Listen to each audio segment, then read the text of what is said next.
sleepy detectives, and welcome back. I know you're here to settle in and relax, so if you enjoy these stories, please don't forget to like, comment, and subscribe. I love knowing where our community is. Let me know in the comments where you are listening from and what time it is where you are. Now, let's get comfortable and jump straight into tonight's story. Hollywood loves a good story. It loves heroes and villains, clear motives and clean endings. It loves the dedicated mother, the courageous child, and the triumph of the human spirit. But the problem with these neat, perfect stories is that they are not real. Reality is under no obligation to make sense. Reality is messy, it's chaotic, and sometimes the truth hiding beneath the surface is so much more disturbing than any fiction a screenwriter would dare to invent. Sometimes the hero is the monster. Sometimes the victim is the perpetrator. And sometimes the story we are all told, the one we all believe, is the most elaborate, devastating lie of all. This is not a story about the triumph of the human spirit. This is a story about its profound and terrifying collapse. Our story begins in Springfield, Missouri. It's a quiet, decent, all-American town.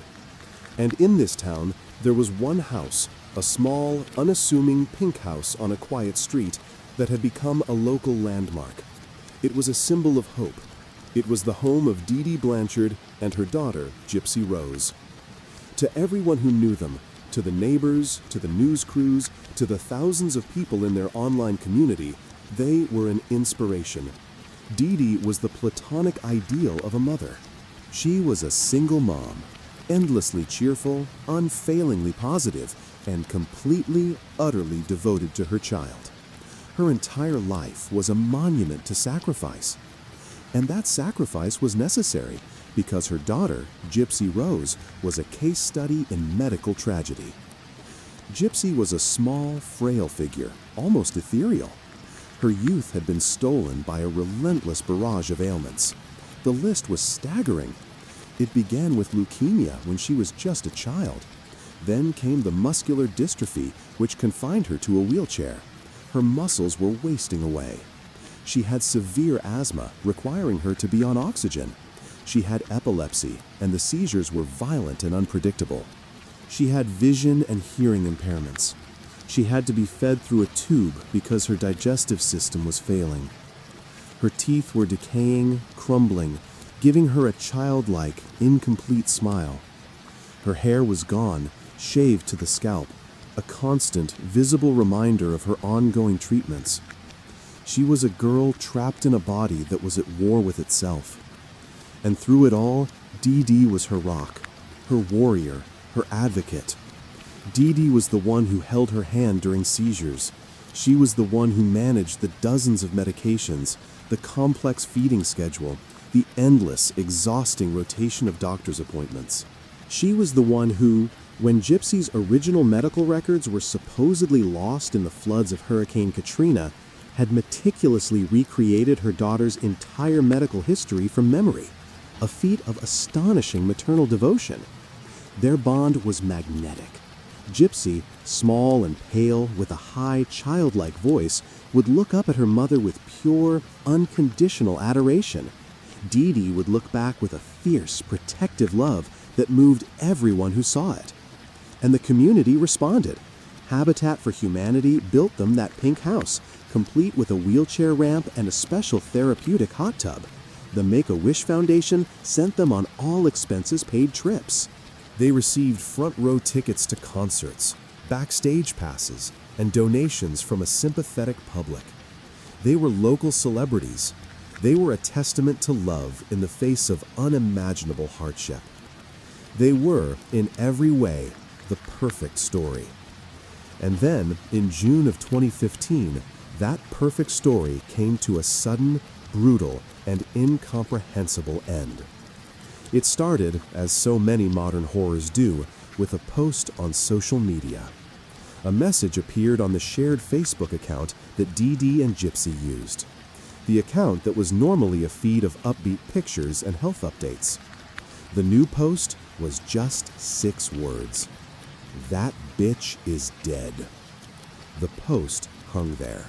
It was so violent, so completely alien to the profile's history, that friends and followers were baffled. Was it a hack? A sick joke? People began to comment, confused, then worried. "What's going on? Dee Dee, are you okay?"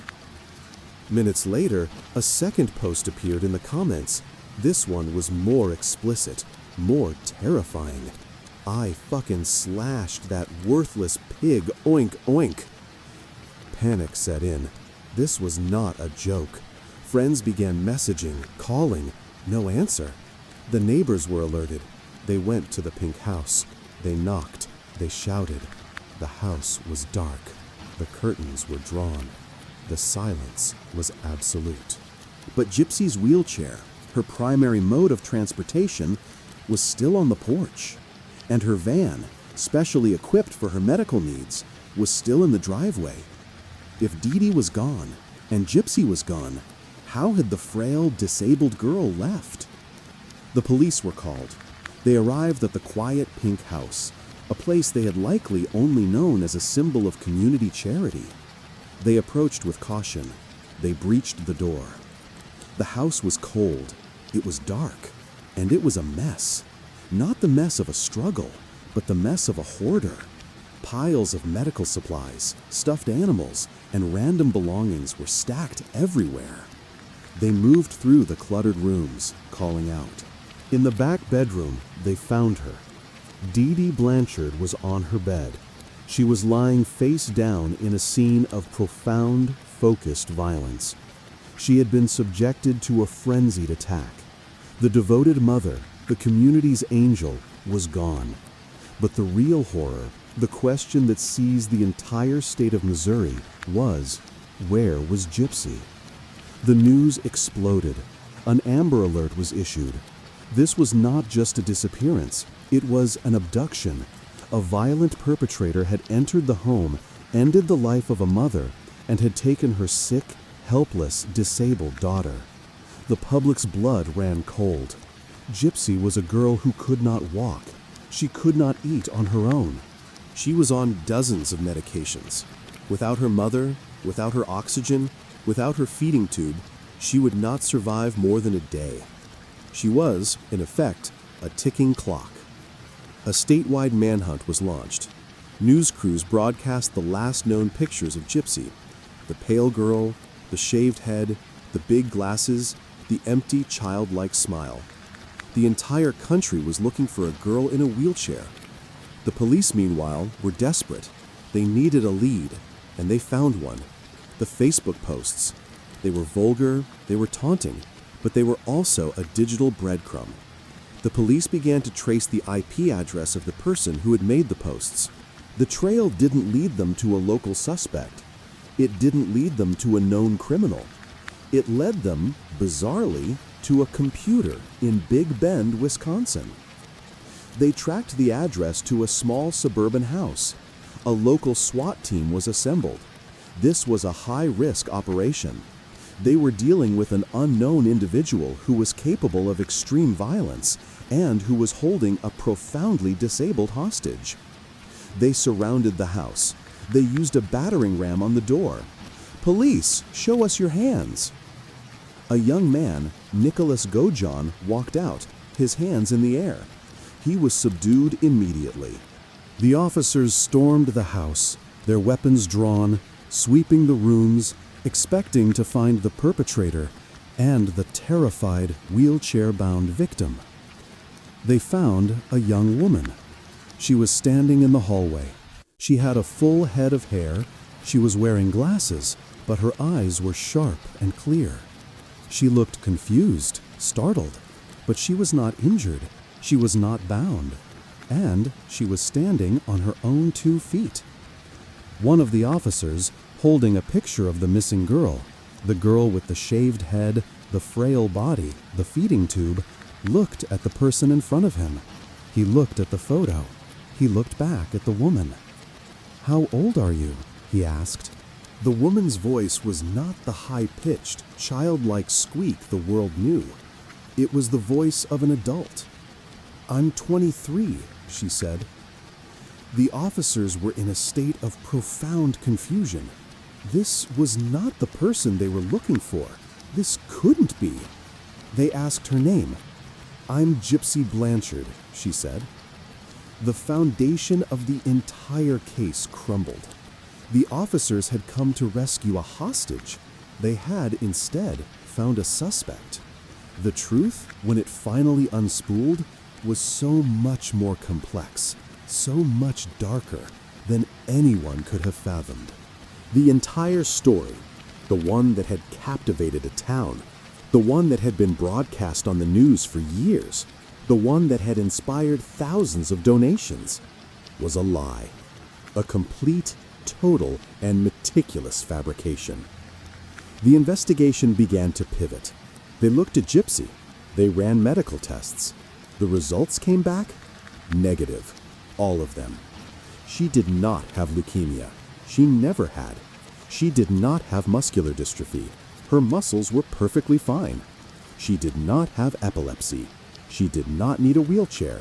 She did not need a feeding tube. She did not need oxygen. The only things wrong with her were the direct results of her mother's care. Her teeth were gone because her mother had her salivary glands removed.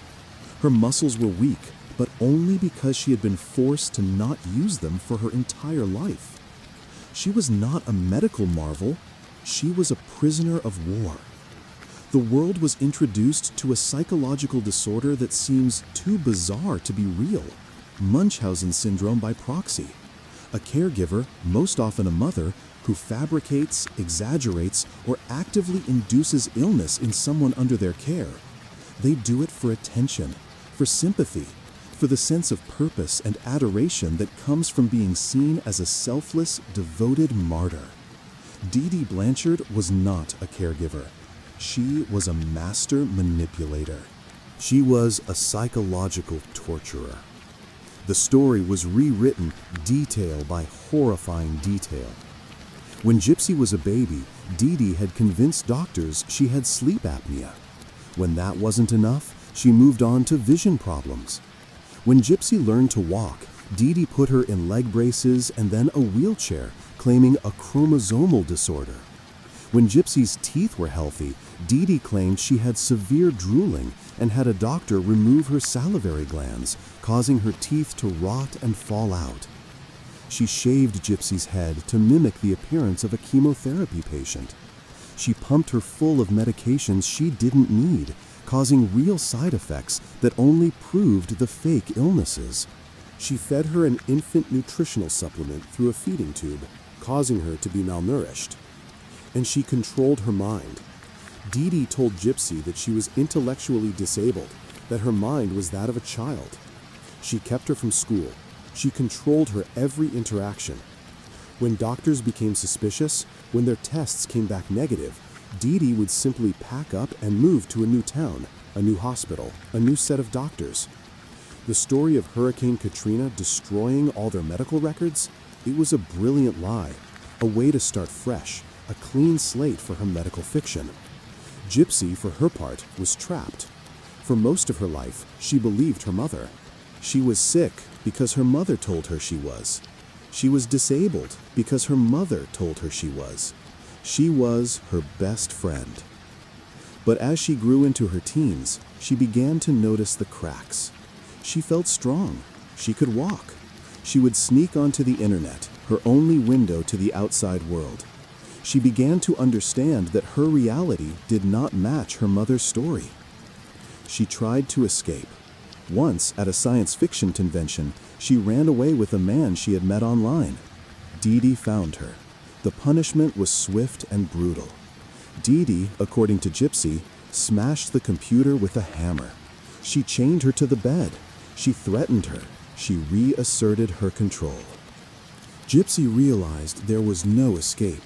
She was her mother's property. She would never be free, not as long as her mother was alive.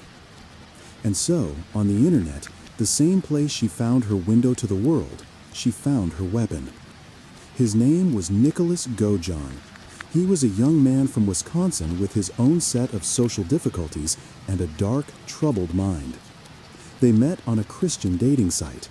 They began a secret online relationship. They built a fantasy world, and in that world, they began to plan a new life. But that new life required an ending. Gypsy, according to the plan, would procure the instrument. She would be in the house. She would let him in. He would be the one to physically perform the act. In June of 2015, Nicholas Gojon took a bus from Wisconsin to Springfield, Missouri. He checked into a local motel. He waited. That night, Gypsy texted him, "It's time." He walked to the small pink house. Gypsy let him in. She provided the item he had requested. She then went into the bathroom, covered her ears, and waited. She waited for the sounds to stop. After it was done, she emerged. The two of them took money from Dee Dee's safe. They called a cab, they went back to his motel, and for the next few days, they tried to live the normal life they had dreamed of. They went to the movies, they went shopping, and then Gypsy had an idea. She wanted the world to know. She wanted her mother's body to be found. She instructed her partner to log on to their shared Facebook account. She gave him the words to write. "That bitch is dead." It was not a taunt from a violent stranger. It was a declaration of independence. It was the only way she knew how to sound the alarm. It was the act that solved her own crime. When the full story hit the press, the town of Springfield, the entire country, went into a state of shock. The narrative wasn't just wrong, it was inverted. The angel was the villain. The helpless victim was the architect of the entire event. The plot twist wasn't just that Gypsy could walk. The plot twist was that her entire life was a performance. The wheelchair, the shaved head, the feeding tube. It was all a costume. It was a role she was forced to play, day after day, year after year, under the threat of physical and psychological abuse. The legal system was confronted with a question it was not equipped to answer. What do you do with Gypsy Rose Blanchard? She was, without question, a planner in a brutal event. She had conceived of it. She had facilitated it. She had fled the scene with the perpetrator. But she was also, without question, a victim of one of the most extreme, prolonged cases of child abuse the state had ever seen. She was a prisoner who had spent her life in a cage built by her own mother. Was this an act of malice, or was it, in her fractured mind, the only possible way to escape? Was it a cold, calculated plot, or was it self-defense? The prosecution and the defense were both baffled. There was no precedent for this. The story defied all legal and moral categories. In the end, a compromise was reached. In a plea deal, Gypsy Rose Blanchard admitted her role in the event. In exchange for her testimony against Gojon, she was given a sentence that acknowledged the profound, mitigating circumstances of her life. She was sentenced to 10 years. Nicholas Gojon, the hand that held the instrument, was seen as less of a victim and more of a willing participant, and received a sentence of life. The case of Gypsy Rose Blanchard is a true story that no one would ever believe if it were fiction. A screenwriter who pitched this story, a mother who fakes her daughter's illnesses so perfectly she fools the world, and a daughter who escapes her medical prison by plotting her mother's end, would be laughed out of the room. It's too much. It's too bizarre. It's too unbelievable. But it was real. The story forces us to throw away the simple labels of hero and villain, victim and perpetrator. Dee Dee was a loving mother in public and a monster in private. Gypsy was a helpless patient in public and a desperate, cunning, and trapped young woman in private. The ultimate twist of the Blanchard case is the twist of reality itself. It shows us that the most presentable, most inspiring stories can be a mask. and that hiding behind that mask of love, charity, and devotion can be a truth so dark it changes the meaning of the story forever. We believe that we know the people we love. We believe we know their faces, their voices, the color of their eyes. We believe that this connection, this intimate, unspoken knowledge, is unbreakable. That a mother would know her son, that a sister would know her brother. But what if they didn't? Or, in a far more chilling possibility, what if they pretended they did? Our second story is not about a single hidden truth. It's about a hall of mirrors. It's a case where every time you think you found the truth, it shatters, revealing another, darker illusion behind it. This is a story that begins with a lost boy, is defined by an impossible imposter, and ends with a question so dark it poisons everything. This story begins in San Antonio, Texas, 1994. It was a city of heat, highways, and hard-working families. The Barclay family was one of them. They lived on the West Side, a tough, working-class neighborhood. It was a life of struggle. The family was fractured, dealing with hardship, substance use, and the chaos of youth. And in the middle of this was Nicholas Barclay. Nicholas Barclay. Nicholas was 13 years old, but he wasn't a child. He was a product of his environment. He was small for his age, wiry, with restless energy. He was a neighborhood kid, known for his rebellious streak. He had tattoos, he smoked, he had run-ins with the police for petty theft. He was a kid who knew the streets. He was, as one family member would later say, no angel, but he was theirs. On the evening of June 13, 1994, Nicholas was playing basketball with friends just down the street. It was a normal summer evening. He and his mother had argued earlier in the day. It was a typical teenage argument. He had threatened to run away. She, exasperated, had told him she wouldn't stop him. The basketball game ended. Nicholas started walking home. His house was just a few blocks away. He never arrived. The sun set. The night turned into morning. Morning turned into a week. Nicholas Barclay was gone. The police were called, but the investigation was immediately complicated. Was this a kidnapping? An abduction by a stranger? Or was it what it looked like on the surface? A troubled kid from a troubled family making good on his threat to run away? The police leaned heavily toward the runaway theory. There was no scene, there was no ransom note, there was only an absence. But the family felt differently. They knew Nicholas. He was tough, but he was also a kid who, they claimed, was terrified of the dark. He wouldn't just vanish, not like this. Days turned into weeks. Weeks turned into months. Months turned into years. The case went cold. The flyers, once plastered on every telephone pole, faded, tore, and washed away in the rain. The family was left with a permanent, gaping wound, an agonizing, unanswerable question. He was just gone. For 3.5 years, the name Nicholas Barclay was a ghost, a file in a missing persons cabinet, until October 1997. The phone rang in the San Antonio Police Department. It was an international call, a frantic, chaotic call from an agency in Spain. They had found him. They had found Nicholas Barclay. The story was fragmented, relayed through translators and officials.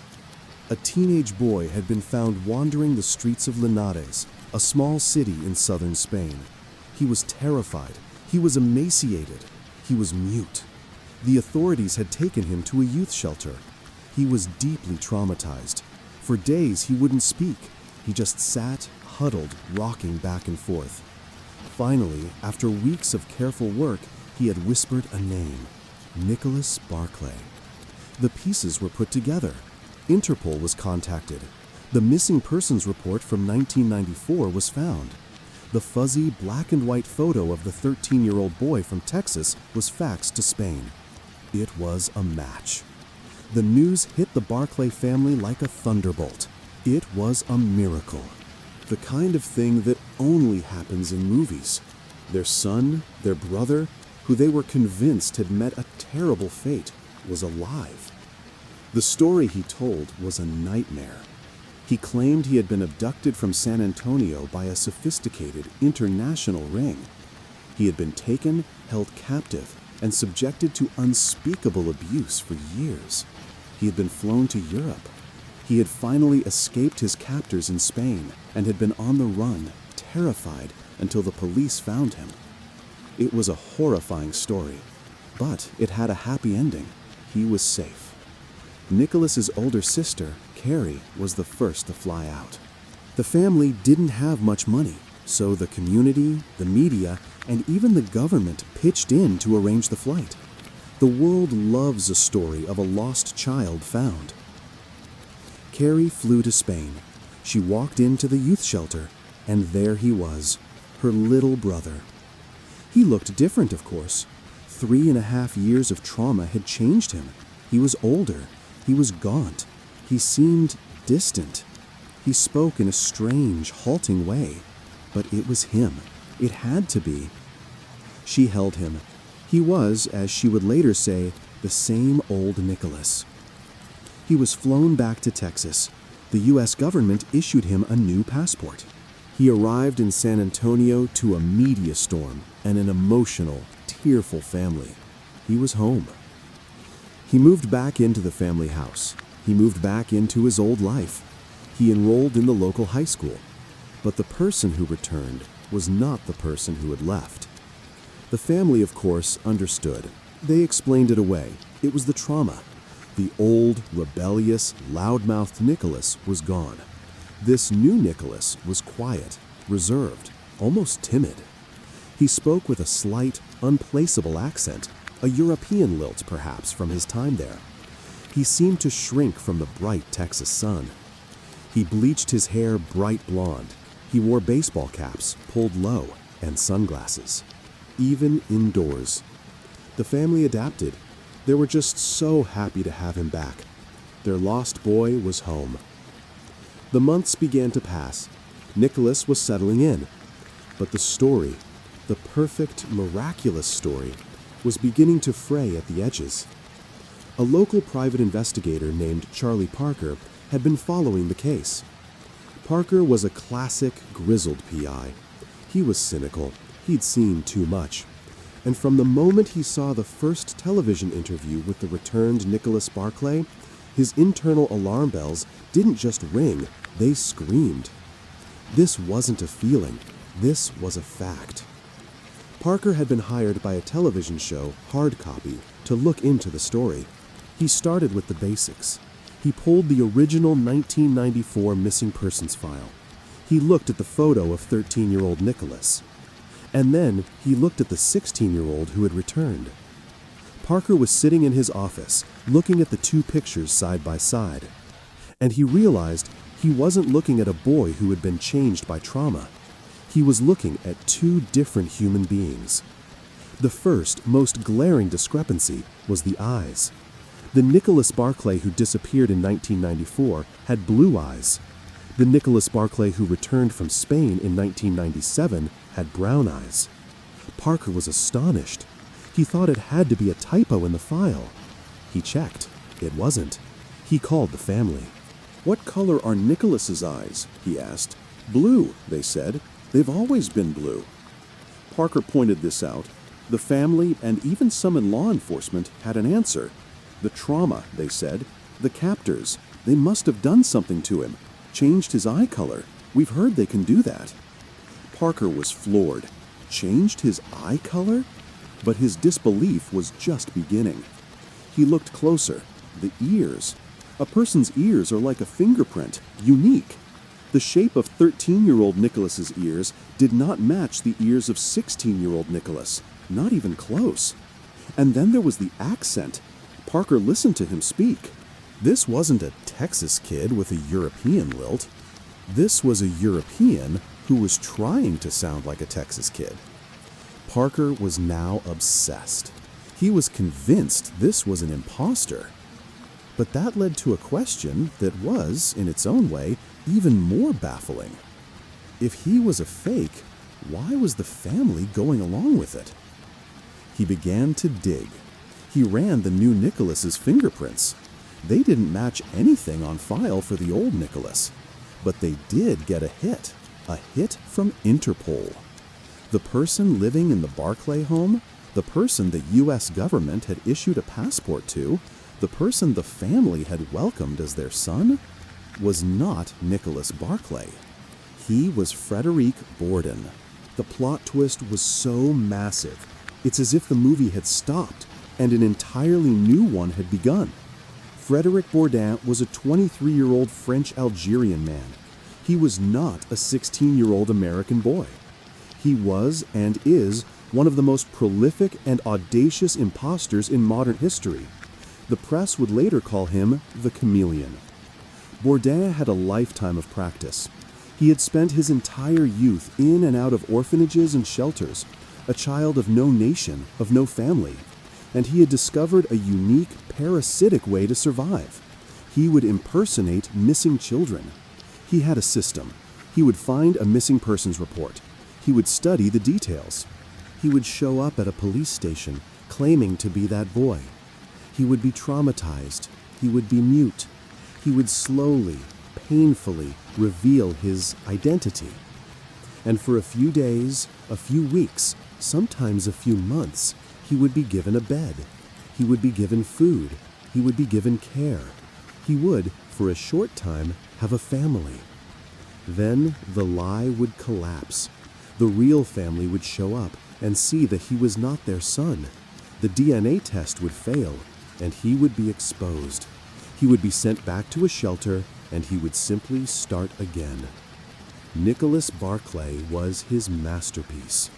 This time, he had been more thorough. When he was picked up in Spain, he knew his time was running out. He needed a new identity. He called the U.S. National Center for Missing and Exploited Children. He pretended to be a Spanish police officer. He got them to fax him the missing persons report for Nicholas Barclay. When the fax came through, it was just the vital statistics, no photo. He studied the details. He became Nicholas Barclay. But he had made a critical error. He hadn't known what Nicholas looked like. He hadn't known about the blue eyes. He was a 23-year-old brown-eyed Frenchman. Nicholas was a 13-year-old blue-eyed American boy. It was an impossible, absurd, comical mismatch. It should have been his fastest, most spectacular failure. And yet, it was his greatest success. Why? Because for the first time in his long career of impersonation, the family said yes. When Charlie Parker exposed him, when the FBI was finally called in, the second, more terrifying plot twist of the case began. Borden was arrested. He confessed to everything. He was a fraud. He was an imposter. The case of the miraculous return was closed. But Charlie Parker, the private investigator, couldn't let it go. He was haunted by the real question. Why did the Barclay family accept him? Why would a mother, a sister, an uncle look at a 23-year-old Frenchman with brown eyes and a foreign accent and say, yes, that is our 16-year-old blue-eyed boy? The easy answer was hope. That they were so blinded by their desperate desire for Nicholas to be alive that they projected his identity onto this stranger. They saw what they wanted to see, a collective, grief-driven delusion. But Charlie Parker had a darker theory, a theory that Frederic Borden, the imposter himself, would come to believe. What if the family accepted him because they knew the real Nicholas Barclay was never, ever coming home? What if his disappearance in 1994 wasn't a runaway? What if it wasn't a stranger abduction? What if something had happened inside that house? The investigation into Frederic Borden, the imposter, was now closed. But the investigation into Nicholas Barclay, the missing boy, was reopened. And this time, it was a homicide investigation. The family was now the focus. Bourdain, in his confessions, painted a picture. He claimed that as soon as he was alone with the family, their demeanor changed. He claimed he saw the moment they knew he was a fake. But they didn't cast him out. They seemed to embrace him. He claimed they were, in effect, using him. The theory was this: the real Nicholas was gone, and his departure, his final ending, had been violent and had happened close to home. The family was living under a cloud of dark suspicion of a terrible secret. And then, 3.5 years later, a miracle happens. A stranger from Spain claims to be Nicholas. He has a wild story about being abducted. This stranger wasn't a problem for the family.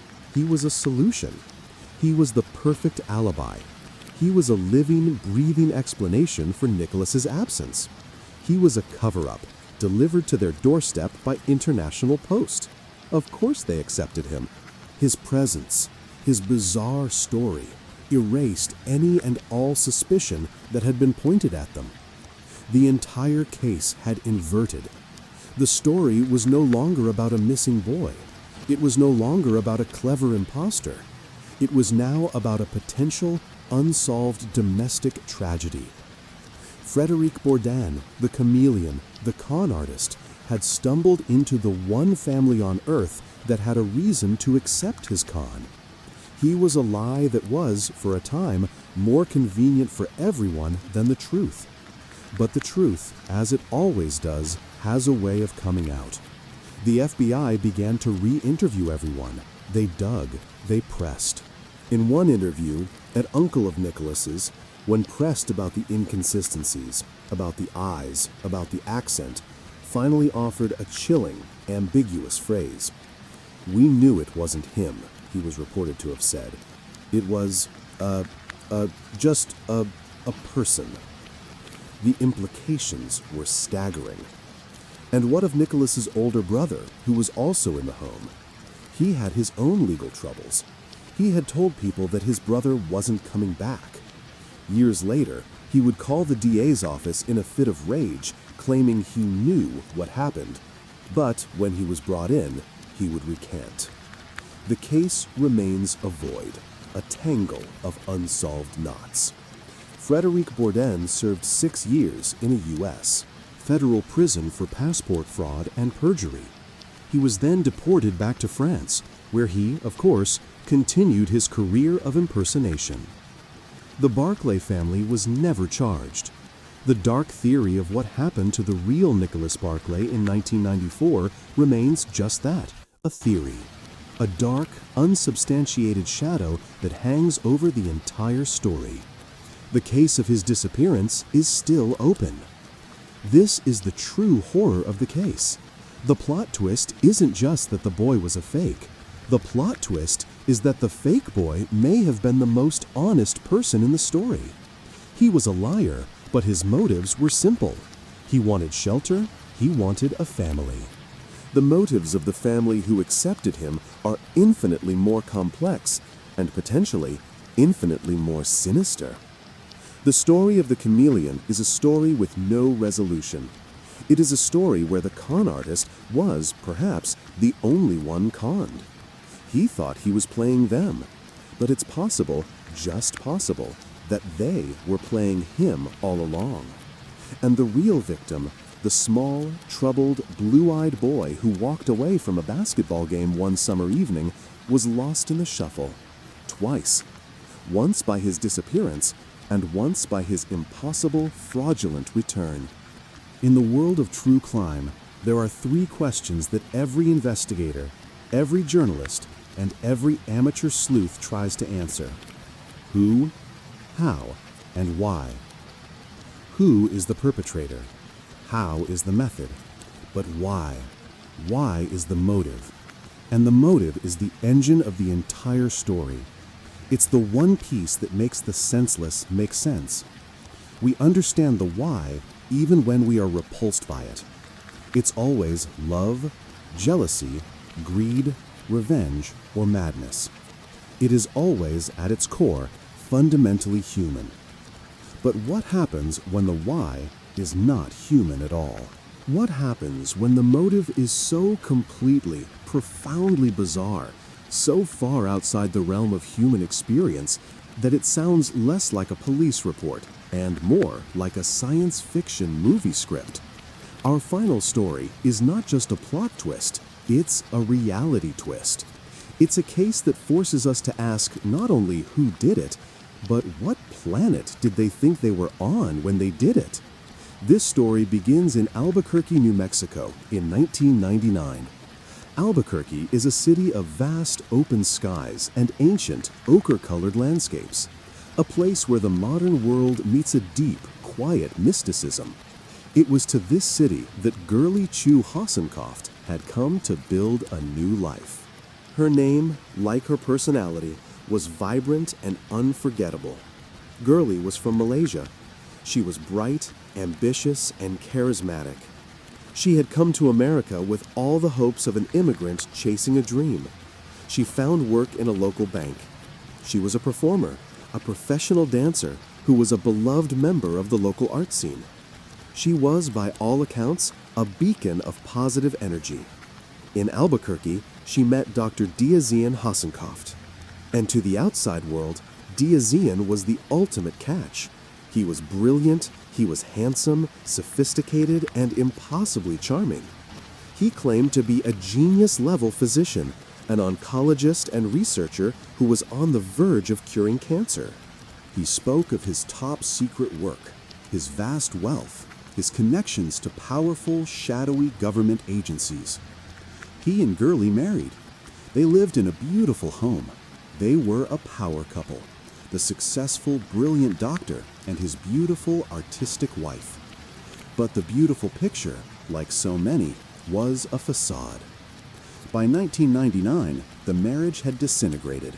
It was not just a separation, it was a war. Girlie had discovered that her husband was not the man he claimed to be. The charm had given way to something dark, controlling, and manipulative. Diazian Hassenkoft was not a genius oncologist. He was a con artist, a complete fraud.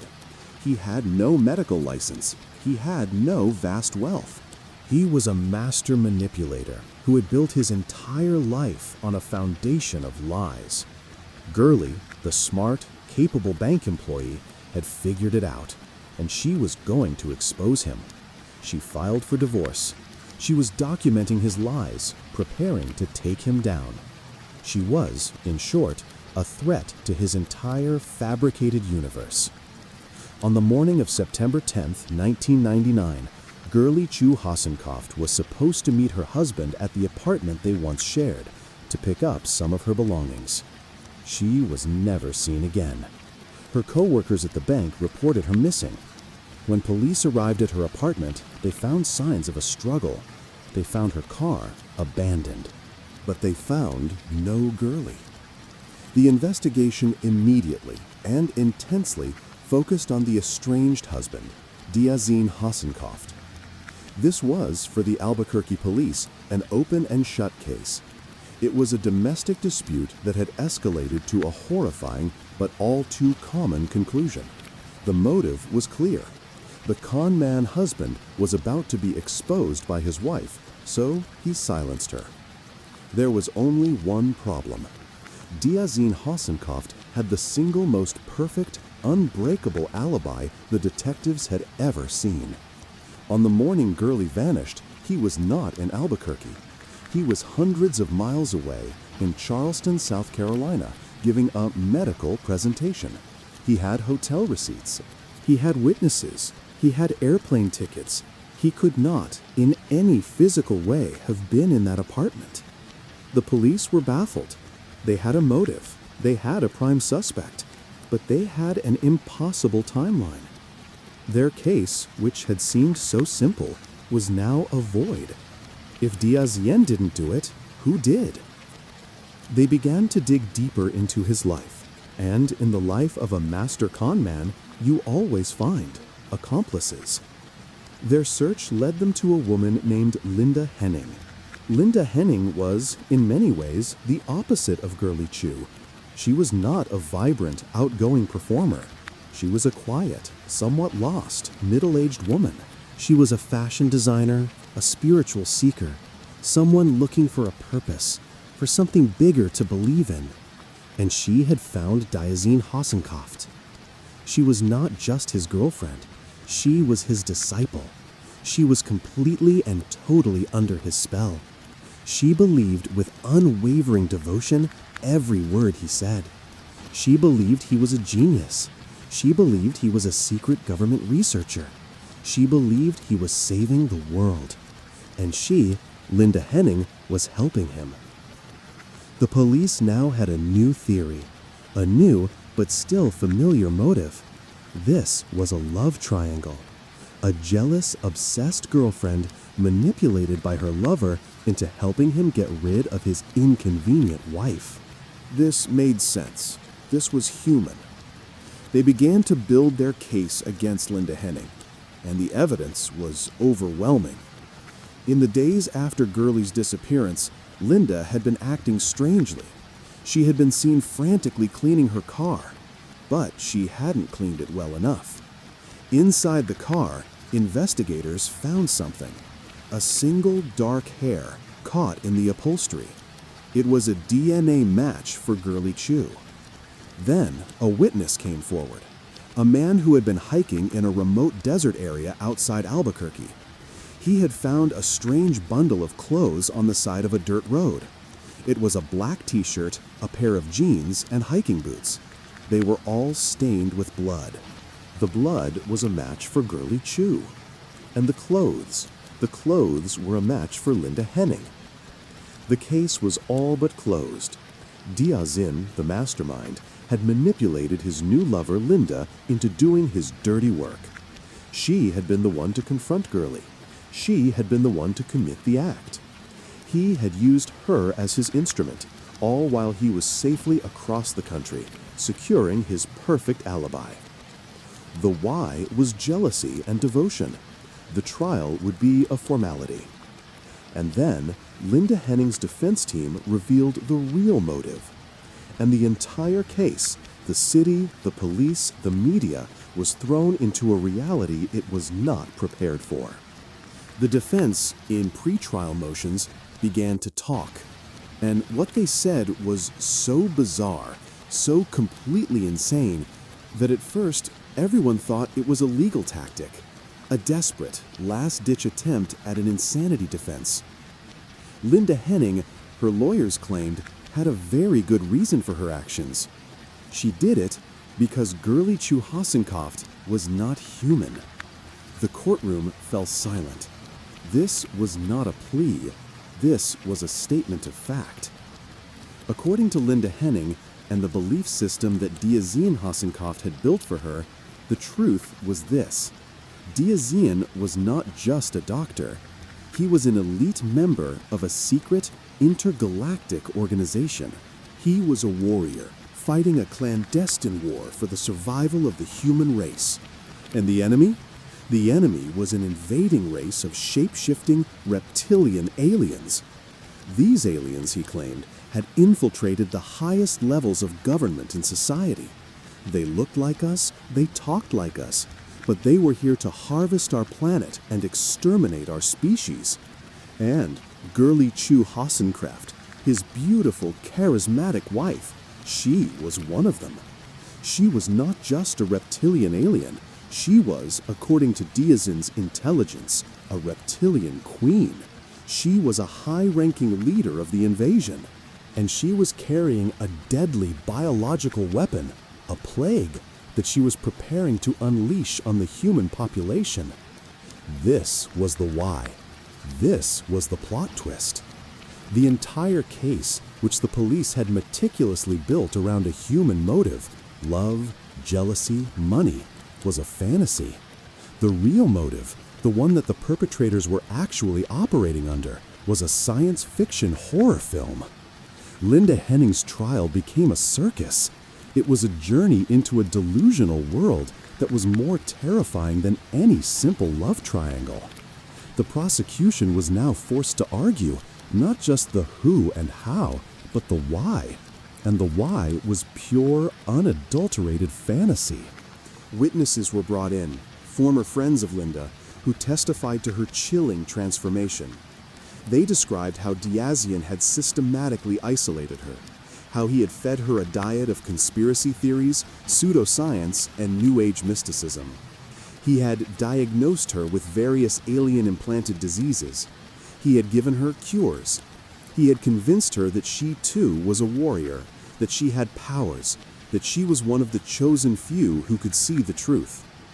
The murder of Girly Chew, in their minds, was not a murder. It was an assassination. It was a mission. They were not eliminating a wife. They were neutralizing a threat. They were, in their own minds, heroes. They had just saved the world. The evidence was re-examined through this horrifying new lens. The brutal, violent, and personal nature of the event? It was an attempt, as Diazian had instructed, to force the alien entity to reveal its true reptilian form. The mysterious, custom-made sword that Linda had purchased just before the disappearance? It was, in their belief system, the only kind of weapon that could harm a creature of that power. The dismemberment and the unknown location of Girly's remains? It was a necessary, strategic disposal to ensure the alien entity could not regenerate or its plague be released. To this day, Girly's body has never been found. This was the ultimate manipulation. Diazian Hassenkopf was not just a con man who lied about money and medicine. He was a psychological puppet master. He didn't just tell lies, he built worlds. He found a vulnerable, lonely person in Linda Henning, and he didn't just ask for her love or her money, he asked for her reality. And she gave it to him. He built a prison for her mind, a prison where the only way to be a hero, the only way to save the world, the only way to prove her love and loyalty to him was to eliminate his wife. The end of the story is as messy and unsatisfying as the motive itself. Diazian Hassenkopf, the charming, brilliant architect of this entire fantasy, the man who had pulled every string, never faced a jury. He saw the evidence against him. He saw his perfect alibi crumbling under the weight of conspiracy charges. He saw his entire belief system about to be dissected in a public trial. And he did what con men do. He made a deal. To avoid the death penalty, and to avoid a trial that would have exposed the full, bizarre extent of his claims, he pleaded guilty. He was sentenced to life in prison, plus 60 years. He admitted his role, but, in a way, he had the last laugh. He never had to publicly explain the why. He kept his fantasy world and his power intact. Linda Henning, the loyal disciple, was not so lucky. She went to trial. She was the one left to explain the unexplainable.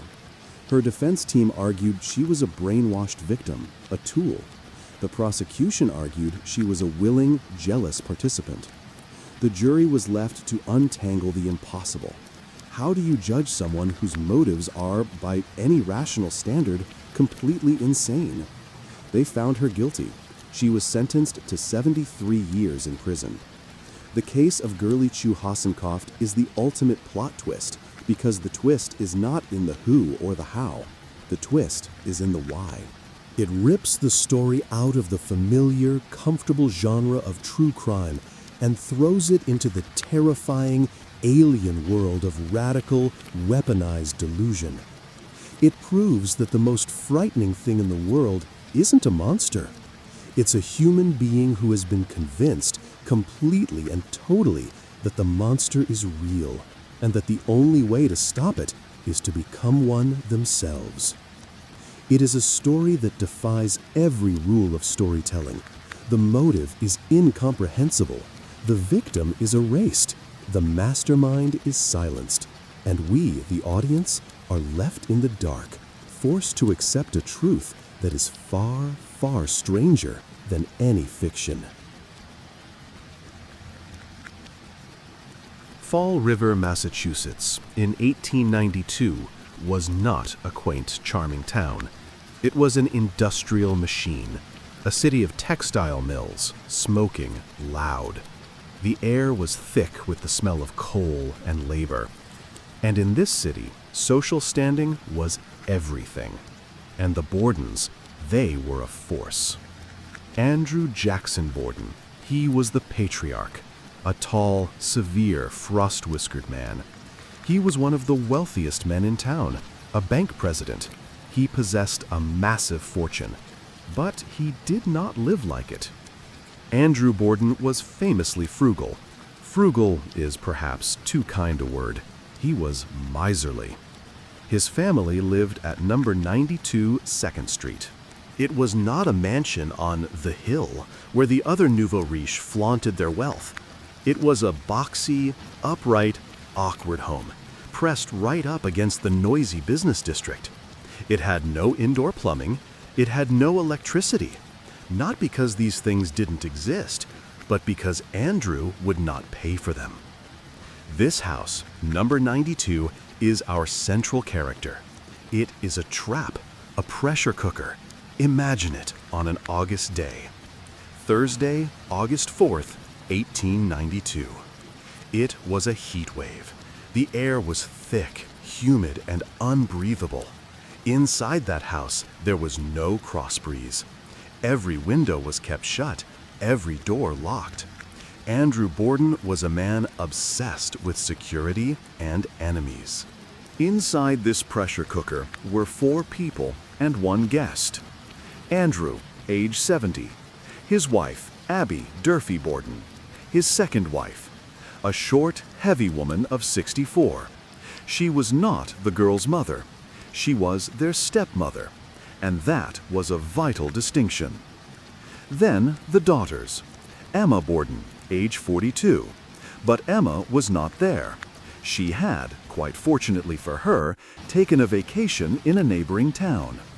And then Lizzie Andrew Borden, age 32. If you were 32, female, and unmarried in 1892, you were a spinster. You were a burden, a social failure. Lizzie was not a timid woman. She was active.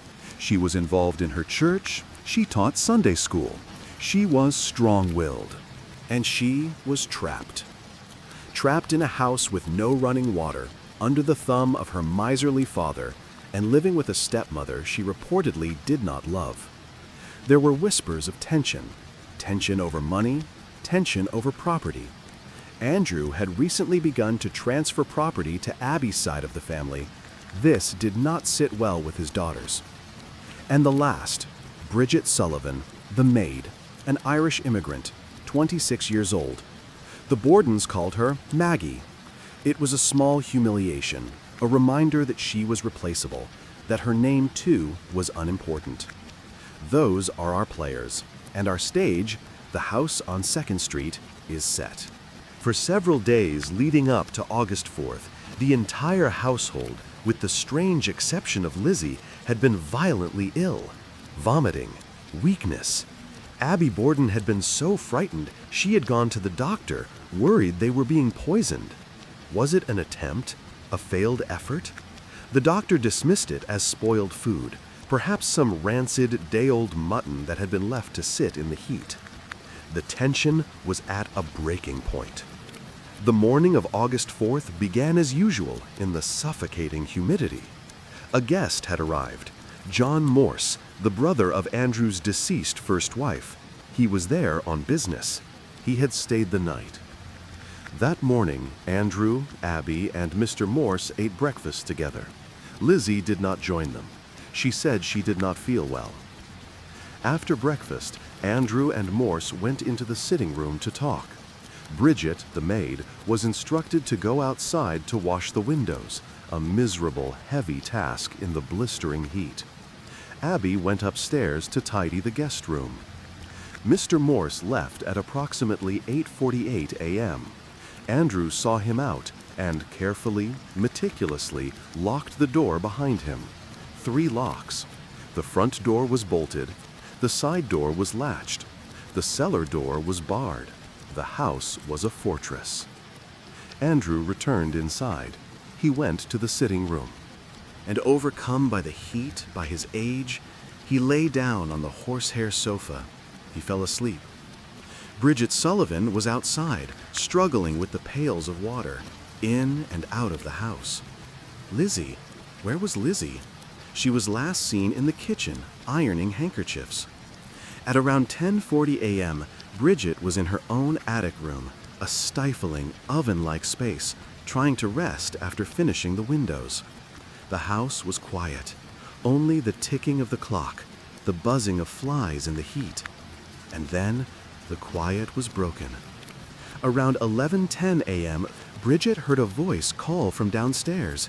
It was Lizzie. "Maggie," she called. She used the name Bridget disliked. "Maggie, come quick." Bridget ran down the stairs. She found Lizzie at the back door looking distressed. "Father has passed," Lizzie said. Her voice sounded odd, distant. Someone came in and harmed him. Bridget moved past her, through the kitchen and into the sitting room, and the Victorian world fell apart. Andrew Borden was still on the sofa, but he was no longer sleeping. He had been attacked, viciously. His face, it was almost not a face. It was a destroyed mass. The blood was everywhere, on the carpet, spattered on the wall above him, on his own portrait. Someone had used a heavy, sharp weapon, over and over and over. 10, perhaps 11 times. One of his eyes had been split in two. His nose had been severed. The strange thing was, he was still warm. The blood was still bright, not yet congealed. This had just happened. Bridget, horrified, screamed. Lizzie stood there. "Don't be alarmed," she said. "Go get Dr. Bowen." But Lizzie asked a strange question. In the midst of this chaos, she turned to Bridget. "Maggie, where is Mrs. Borden?" Bridget, trembling, said, "I don't know. She went upstairs to make the bed." Lizzie said, "She must have gone out. She had a note. Someone needed her to visit." Bridget ran for the doctor. A neighbor, Mrs. Churchill, saw the commotion and ran over. She found Lizzie, strangely calm. She asked her what had happened. "Oh, Mrs. Churchill," Lizzie said, "my father has." But Mrs. Churchill asked the same fateful question. "Where is Abby?" And Lizzie told her the same story. "I do not know. She received a note. She has gone out." No one thought to go upstairs. Not yet. Dr. Bowen arrived. He looked at the scene on the sofa and knew instantly. This was no accident. This was a slaughter. He checked Andrew. It was far too late. He and the other neighbors who were beginning to gather started to realize a terrifying truth. The house was locked. There was no sign of a forced entry. Whoever had done this must have been in the house. And then someone said, "We should find Mrs. Borden." Bridget Sullivan, the maid, and Mrs. Churchill, the neighbor, started up the stairs. They knew immediately. They did not have to enter the guest room. There, at the top of the landing, in the dim light of the hallway, between the bed and the wall, they found her. Abby Borden was lying face down on the floor. Her heavy back was to the ceiling. The blood had formed a dark halo on the carpet. She had been struck in the same way, from behind, with a similar weapon, an axe or a hatchet, 19 times. The discovery of Abby Borden's body shattered the fragile composure of the scene. It transformed the event from a shocking, singular tragedy into something else, something methodical, something unthinkable. This was not a random act of violence. This was an extermination. The house at 92 2nd Street, once a fortress locked from the inside, became a scene of absolute chaos. The police, led by Marshal Hilliard, were, by modern standards, completely and utterly overwhelmed. This was 1892. The word forensics was barely known. The concept of securing a crime scene did not exist. Neighbors, doctors, family friends, and curious onlookers, they just walked in. They walked through the sitting room, staring at Andrew's body on the sofa. They tracked blood from the carpet. They went upstairs, crowding the landing to get a look at Abby's prone form. They touched things. They moved furniture. They sat in the kitchen, offering comfort to Lizzie, who was now being tended to by her friend Alice Russell. The evidence was being contaminated, walked over, and destroyed with every passing minute. In the midst of this pandemonium, Lizzie Borden sat. She was taken to her own bedroom, a sanctuary within the chaos, and she lay down. Dr. Bowen, the family physician, examined her. He found her pulse to be normal. She was not hysterical. She was not weeping. She was, by all accounts, unnervingly calm. This calmness was the first thing that struck everyone. In an era when women were expected to faint, to scream, to dissolve into hysterics at the sight of a mouse, let alone a massacre, Lizzie was composed. The questions began. They were gentle at first. Marshall Hilliard, a man clearly out of his depth, tried to get a timeline. Lizzie told her story, the story of the note. She said her stepmother, Abby, had received a note, a summons, asking her to visit a sick friend. This was why, she claimed, she believed Abby was not in the house. "Where is the note?" the marshal asked. "I don't know," Lizzie replied. "She must have taken it with her, or perhaps she burned it." A search was made. No note was ever found. No sick friend ever came forward. She told them about her morning. She said she had been in the kitchen, ironing. Then she had gone out to the barn behind the house. "Why did you go to the barn?" "To find a piece of lead or tin," she said, "for a fishing sinker. I was planning to go fishing." "How long were you in the barn?" 20 minutes, perhaps." She said she had climbed up to the loft, looked around, eaten a few pears she had found there. It was stiflingly hot, the air thick with hay dust.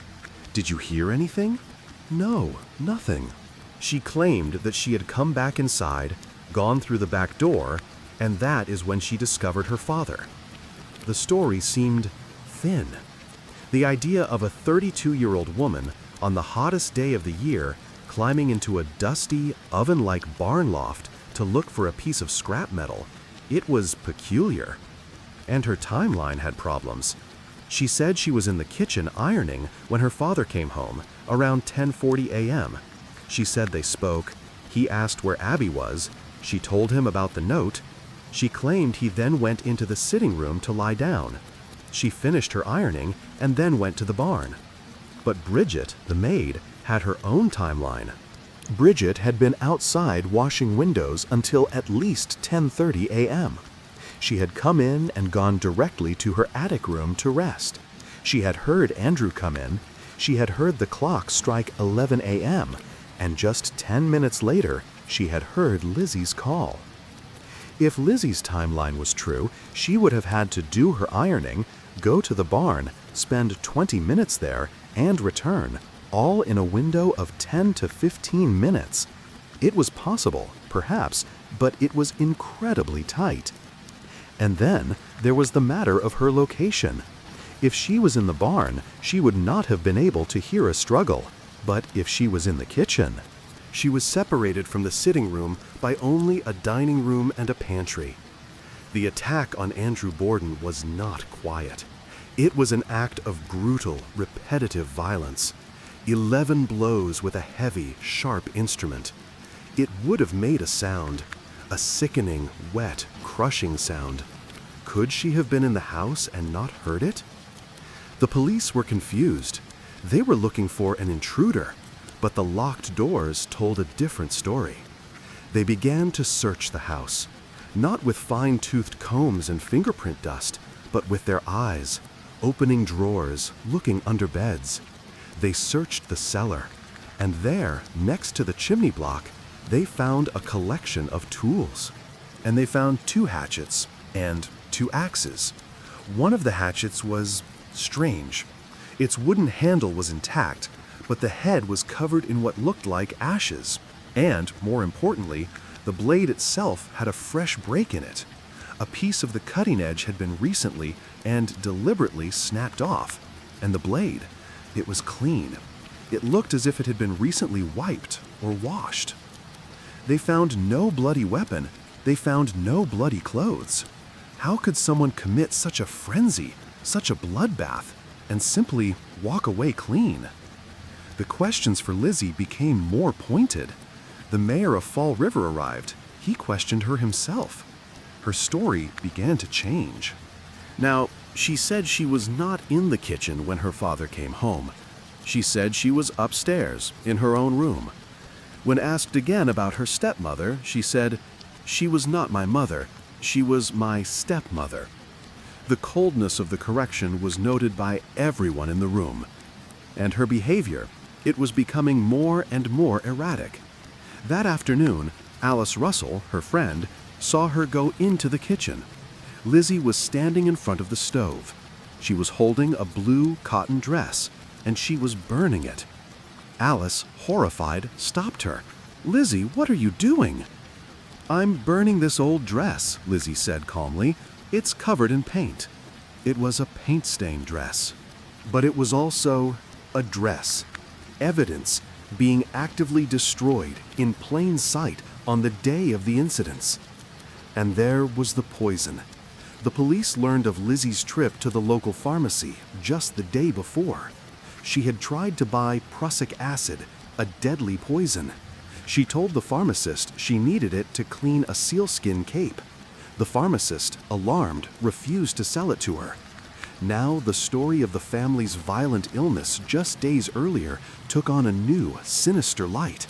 Had this been a failed first attempt? Had she tried to poison them, and when that failed, had she escalated? Lizzie, when confronted, denied it.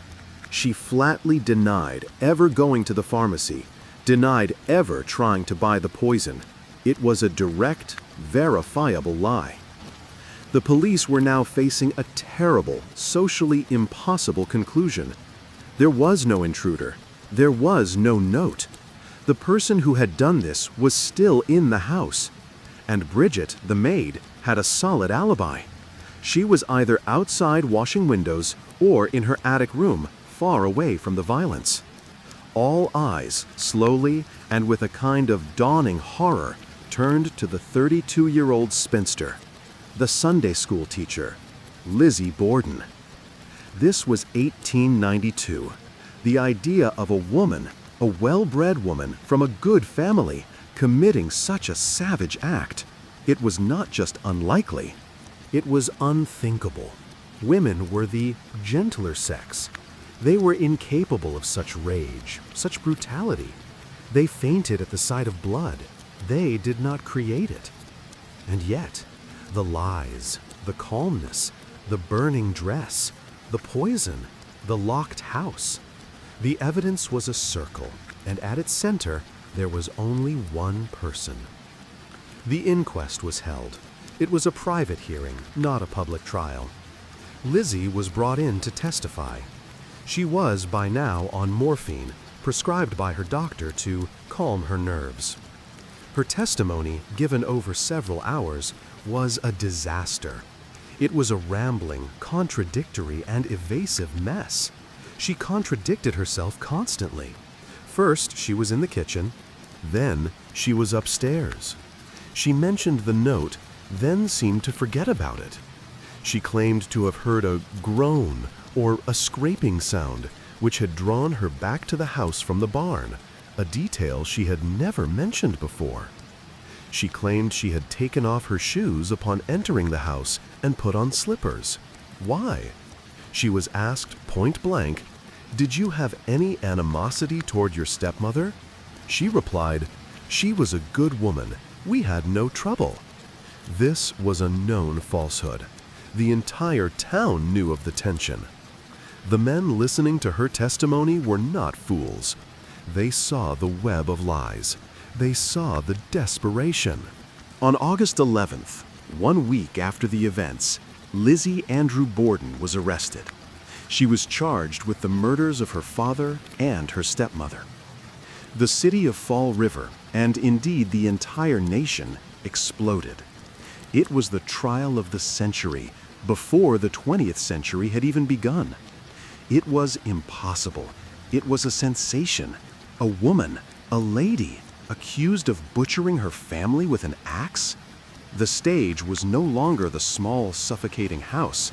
It was now the entire world, and the world was watching. The arrest of Lizzie Borden was not just a local scandal. It was a national detonation. It was the gunshot that started a race. Within hours, Fall River was not a mill town. It was the center of the universe. Telegraph wires hummed with the news.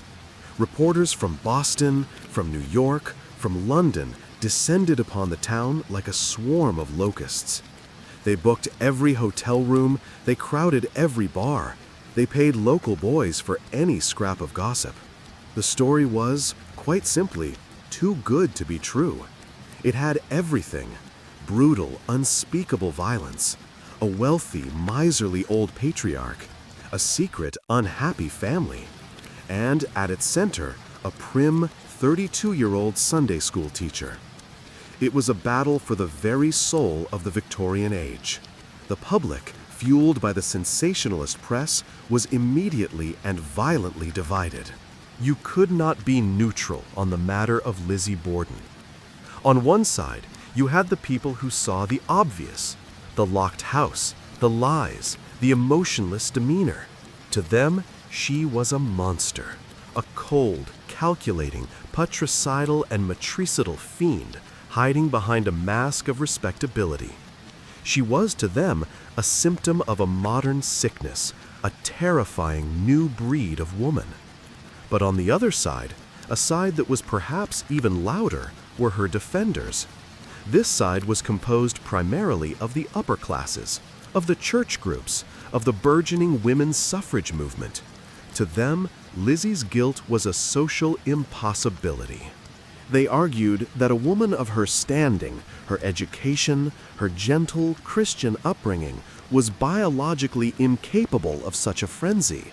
It was not in her nature. To accuse her was not justice, it was an attack on womanhood itself. She was, they claimed, a fragile victim, first of an unknown savage intruder, and now of a brutal, clumsy police force. Lizzie, sitting in her cell in the Taunton jail, became a cause. She was showered with gifts, flowers, letters of support. She was a martyr. And she would not be facing this fight alone. Her older sister, Emma, who had been conveniently out of town, returned immediately. Emma, a quiet, severe woman, was unwavering in her support. She used the family's considerable and now accessible fortune to hire the very best. This would not be a local defense. This would be a dream team. They hired Andrew Jennings, the Borden family's longtime trusted lawyer. But the star was George Robinson, the former governor of Massachusetts. He was a brilliant, silver-tongued politician, a man who understood optics, who understood how to speak to a jury, how to speak to the press. He knew from day one that this case would not be tried on the evidence. It would be tried on a single, powerful idea. Lizzie Borden is unthinkable. The prosecution, meanwhile, felt they had a case that was made of iron. They were led by the district attorney, Hosea Knowlton. He was not a showman. He was a dogged, methodical, and deeply moral man. He was not a fame seeker. In fact, he was horrified by the crime, and he was convinced of Lizzie's guilt. He believed, quite simply, that the evidence spoke for itself. And what evidence it was! As the months passed, leading up to the trial in June of 1893, his case only grew stronger. Let's review what he had. He had the motive: money. It was discovered that the tension in the house was extreme. Lizzie and Emma had been furious about their father's gifts to Abby's family. They had been in open conflict. He had the attempted poisoning. The pharmacist was prepared to testify that Lizzie had tried to buy prussic acid, a deadly poison, just the day before. This, combined with the family's sickness, painted a picture of cold, calculated premeditation.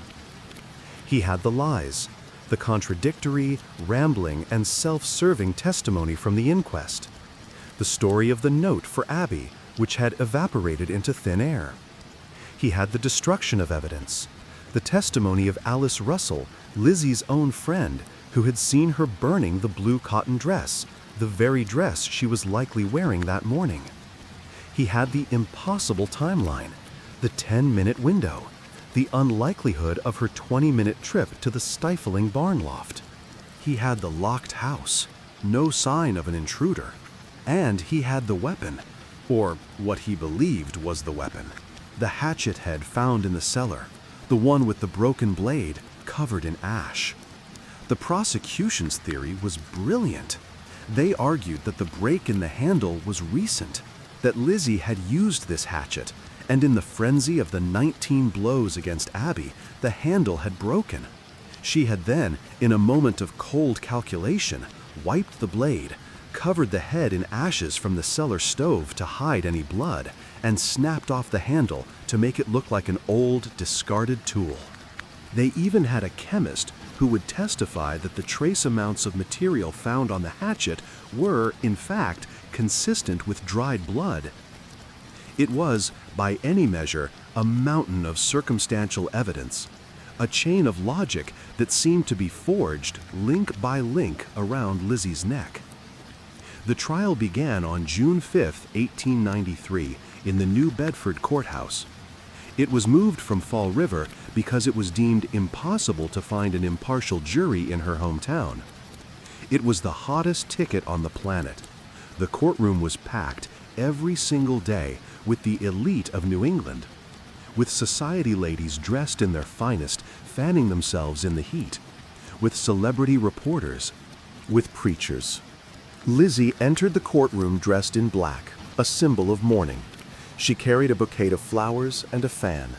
She sat, pale and composed, next to her powerful lawyers. The trial began with a shock. The judges, there were 3, made a ruling. Lizzie's testimony from the inquest, that rambling, disastrous, contradictory web of lies, was ruled inadmissible. Why? Because she had not been read her rights. She had not been formally charged. She was, they ruled, a suspect being interrogated without counsel. With that one ruling, a huge pillar of the prosecution's case, her own words, vanished. District Attorney Knowlton was shaken, but he pressed on. He still had the poison. He put the pharmacist on the stand, and the defense, led by the brilliant Governor Robinson, destroyed him. Robinson argued that prussic acid had many uses, that Lizzie, a woman, would have no way of knowing it was a poison, that her request was innocent. He painted the pharmacist as a gossip, a man trying to insert himself into a famous case. The testimony was rattled. Then the judges ruled again. The poison testimony was also inadmissible. They ruled it was too prejudicial. It did not relate directly to the events of August 4th. It was a separate, unproven accusation. 2 pillars, gone. Knowlton's ironclad case was beginning to rust. But he still had the most powerful evidence of all. He had the bodies. He had the science. He had the heads. In a moment of pure, shocking, Gothic theater, the prosecution brought 2 objects into the courtroom. They were the skulls of Andrew and Abby Borden. They had been removed at the autopsy, cleaned of all flesh, and were now presented as evidence. One of the skulls, Abby's, was shown to the jury, demonstrating the 19 distinct hatchet marks. The other, Andrew's, was placed on a table. Then, the prosecution produced the hatchet head found in the cellar. The plan was to fit the blade, piece by piece, into the terrible wounds in the skull, to prove it was the weapon. It was the most dramatic moment of the trial. The courtroom held its breath. The society ladies fanned themselves, horrified, yet unable to look away. Lizzie, seeing the skull of her father presented like a stage prop, looked at it, let out a small, ladylike sigh, and fainted. It was a perfect, calculated, or perhaps genuinely horrified gesture. She was carried from the courtroom, and in that moment, she was no longer the calculating monster. She was once again the fragile, grieving daughter. The skull testimony had backfired. Knowlton was losing. He was losing the jury. He was losing the public. He had one last chance. He had the hatchet head itself. He had the chemist who said there was blood on it. And the defense had a surprise. They brought in their own expert, a professor from Harvard. He testified with all the authority of that great institution that he had examined the hatchet head, and there was no blood on it, none. The trace amounts were nothing more than rust. And the broken handle? He testified that the break was old, covered in cobwebs, and that the ash was just dust. It was expert versus expert. It was a hung jury on the facts. The prosecution's entire case, once a mountain, was now a pile of dust. All they had left was the burning dress, the testimony of Alice Russell, Lizzie's friend, a woman who had no reason to lie. Surely, this destruction of evidence would be the final, damning proof. This would be the nail in the coffin. District Attorney Hosea Knowlton had one card left to play. It was, perhaps, his most human, his most relatable, his most damning piece of evidence. He had the friend. Alice Russell was called to the stand. She was visibly uncomfortable. She was Lizzie's friend. She was in the house that day, not as a suspect, but as a comfort, and she had seen what she had seen. Knowlton, his voice grave, led her through the testimony. Mrs. Russell, on the Sunday after the events, what did you witness? Alice spoke in a low, clear voice. She described a conversation. She had warned Lizzie that the police would be searching the house again, that they were looking for any and all clothing. And what was Miss Borden's reaction? She said she had nothing to fear. And later, what did you see? Alice described going into the kitchen. The stove was hot, and Lizzie was there, holding the blue cotton print dress, the very dress she had been wearing on the morning of August 4th. She was tearing it into pieces and feeding it into the fire. The courtroom gasped. This was not an allegation. This was a direct eyewitness account of the destruction of the single most important piece of evidence in the case. What did you say to her? Knowlton asked. I asked her what she was doing. I said, Lizzie, what are you? And her reply? She said, I am burning this old dress. It is covered in paint. Paint. The same excuse. Knowlton let the words hang in the air. He looked at the jury. Here it was, the act of a guilty conscience. A woman, knowing the police were coming, systematically destroying the dress she had worn during the attacks. This, he felt, was the final, inescapable link. The case was won. And then, Governor Robinson, for the defense, rose to cross-examine.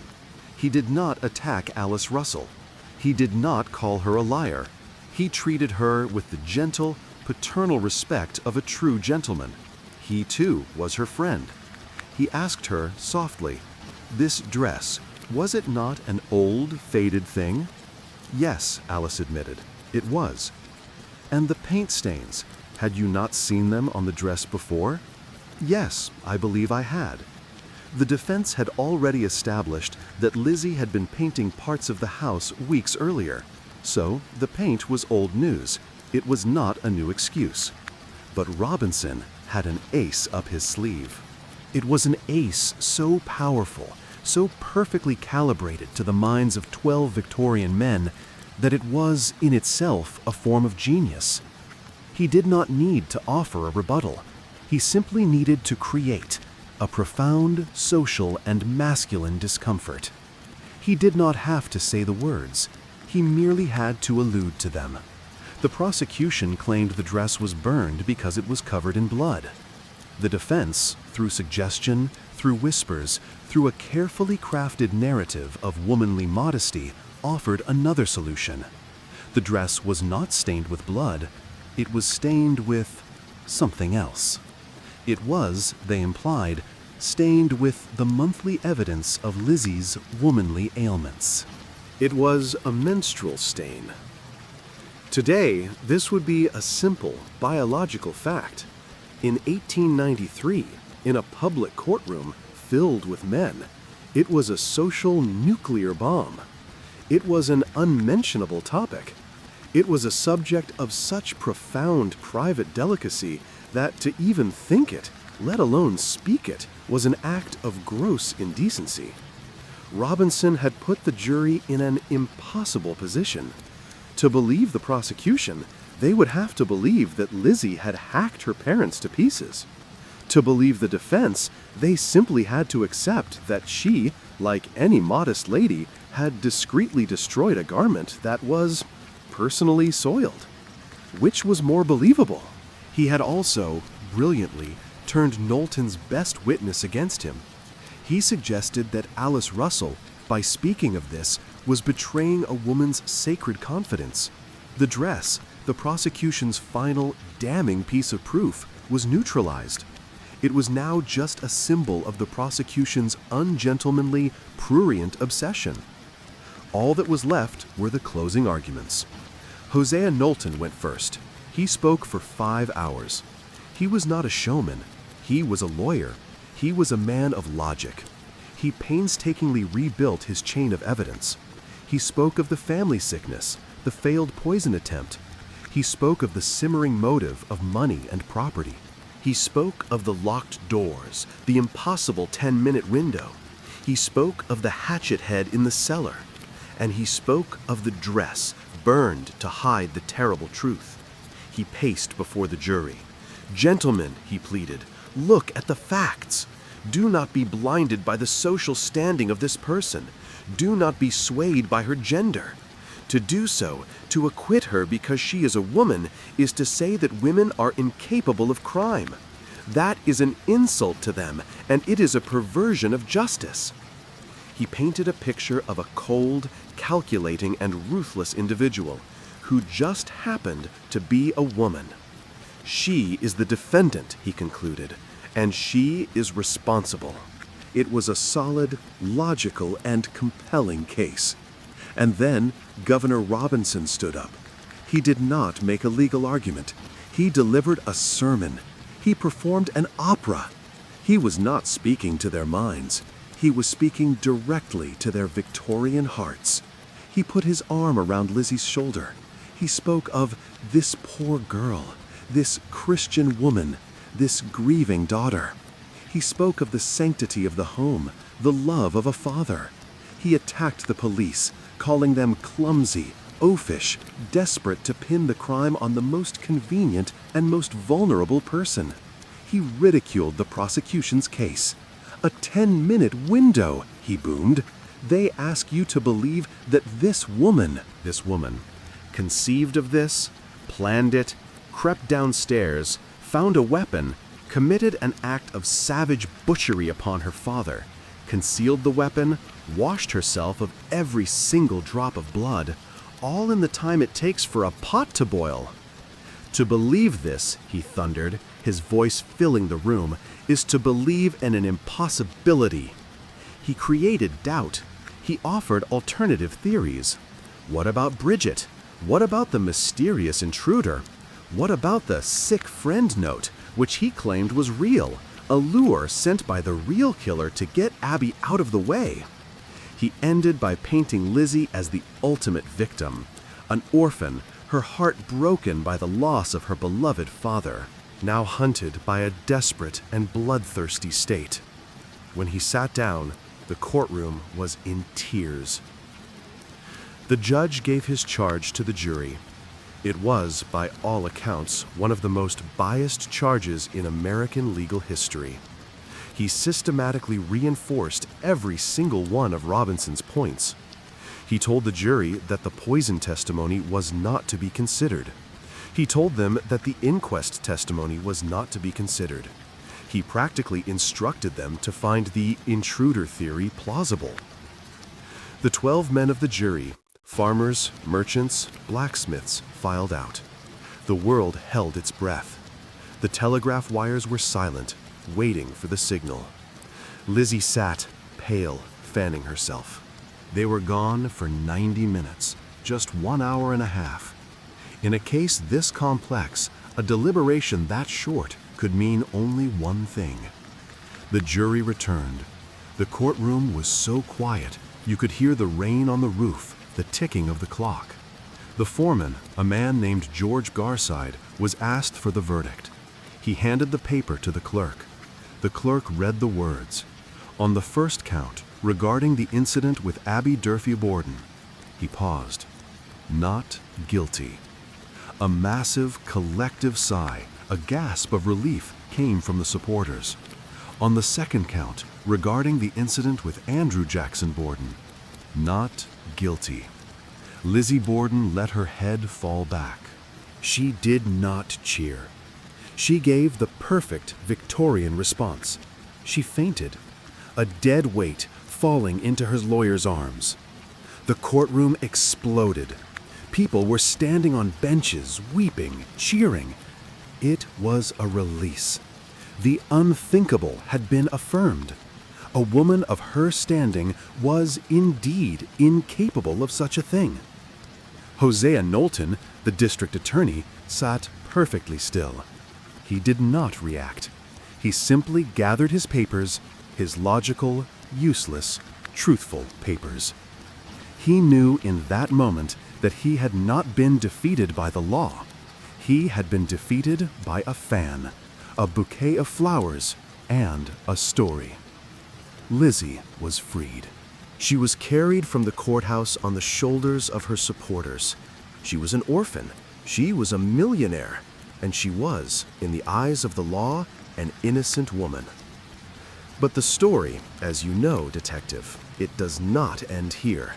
Because the law and the truth are two very different things. She was free, but she was not forgiven. And the central, nagging question, the one that has kept us here tonight in the rain, was now louder than ever. If Lizzie Andrew Borden did not do it, who did? The city had its confessions, tidy, videotaped, and delivered to a ravenous press. The great machine of justice, satisfied with its catch, began to grind forward. The 5 boys were indicted by a grand jury. They were no longer children with names. They were, as the media collectively and cruelly labeled them, the Central Park Five. This was not just reporting, it was a firestorm. The narrative was set in stone long before they ever stepped foot in a courtroom. The city's largest newspapers ran hundreds of stories, painting them as a wolf pack, a subhuman collective driven by a primal, senseless urge. Television reports showed their young, terrified faces, juxtaposed with the brutal, clinical details of the assault. The hysteria reached a fever pitch when a prominent real estate developer, a man named Donald Trump, took out full-page advertisements in 4 of the city's major newspapers. The ads did not call for a fair trial. They did not ask for evidence or due process. They screamed in bold, capital letters, "Bring back the death penalty! Bring back our police!" It was a public declaration that the normal rules of justice, the presumption of innocence, were suspended. The city was thirsty for a resolution, a sacrifice, and these 5 boys were the offering. When the first trial began in the summer of 1990, the atmosphere outside the Manhattan courthouse was not one of sober justice. It was a circus. People sold T-shirts with hateful slogans. Protesters from all sides screamed at each other, held back by metal barricades. The families of the boys, their mothers and fathers, had to walk through a gauntlet of pure hatred every single day just to see their sons sitting behind the defense table. The prosecution, led by Elizabeth Lederer, faced a significant challenge despite possessing the videotapes. The stories did not match. They were filled with contradictions. If one jury heard all 5 contradictory confessions, they might see the entire house of cards for what it was. So, a strategic and devastating decision was made. They would split the case. 2 trials. The first trial was for Raymond Santana, Antron McCrae, and Kevin Richardson. The prosecution's case was simple, theatrical, and overwhelmingly powerful. They wheeled a television monitor in front of the jury, and they played the tapes. Imagine for a moment being on that jury. You are an average citizen of New York. You've been reading the papers for a year. You are scared for your own safety, for your family. And now you are watching a young man on a television screen describe in his own voice how he and his friends participated in this horrific event. It feels undeniable. It feels like the truth. The defense attorneys fought back with everything they had. They hammered on the coercion. They put the detectives on the stand and grilled them about the 30-plus hours of interrogation. They pointed out that the boys had no food, no sleep, and no parents.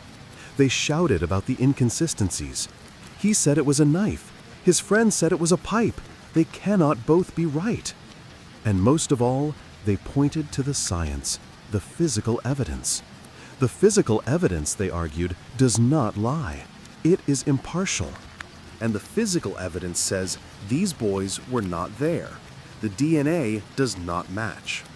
The prosecution had a masterful and deeply cynical rebuttal. They created a phantom. They argued that, yes, the DNA belonged to someone else, an unknown, unapprehended 6th attacker, a man who had, by sheer astronomical coincidence, come along and attacked Trisha Maley in the exact same spot around the exact same time as the boys. They argued this phantom was responsible for the physical evidence, while the boys were responsible for the rest of the assault. They told the jury to ignore the science. They told them to trust the tapes. The jury deliberated for 10 days. 10 long days of agonizing, of arguing, of reviewing those tapes over and over and over. When they finally returned, the courtroom was silent, thick with an unbearable anticipation. Guilty.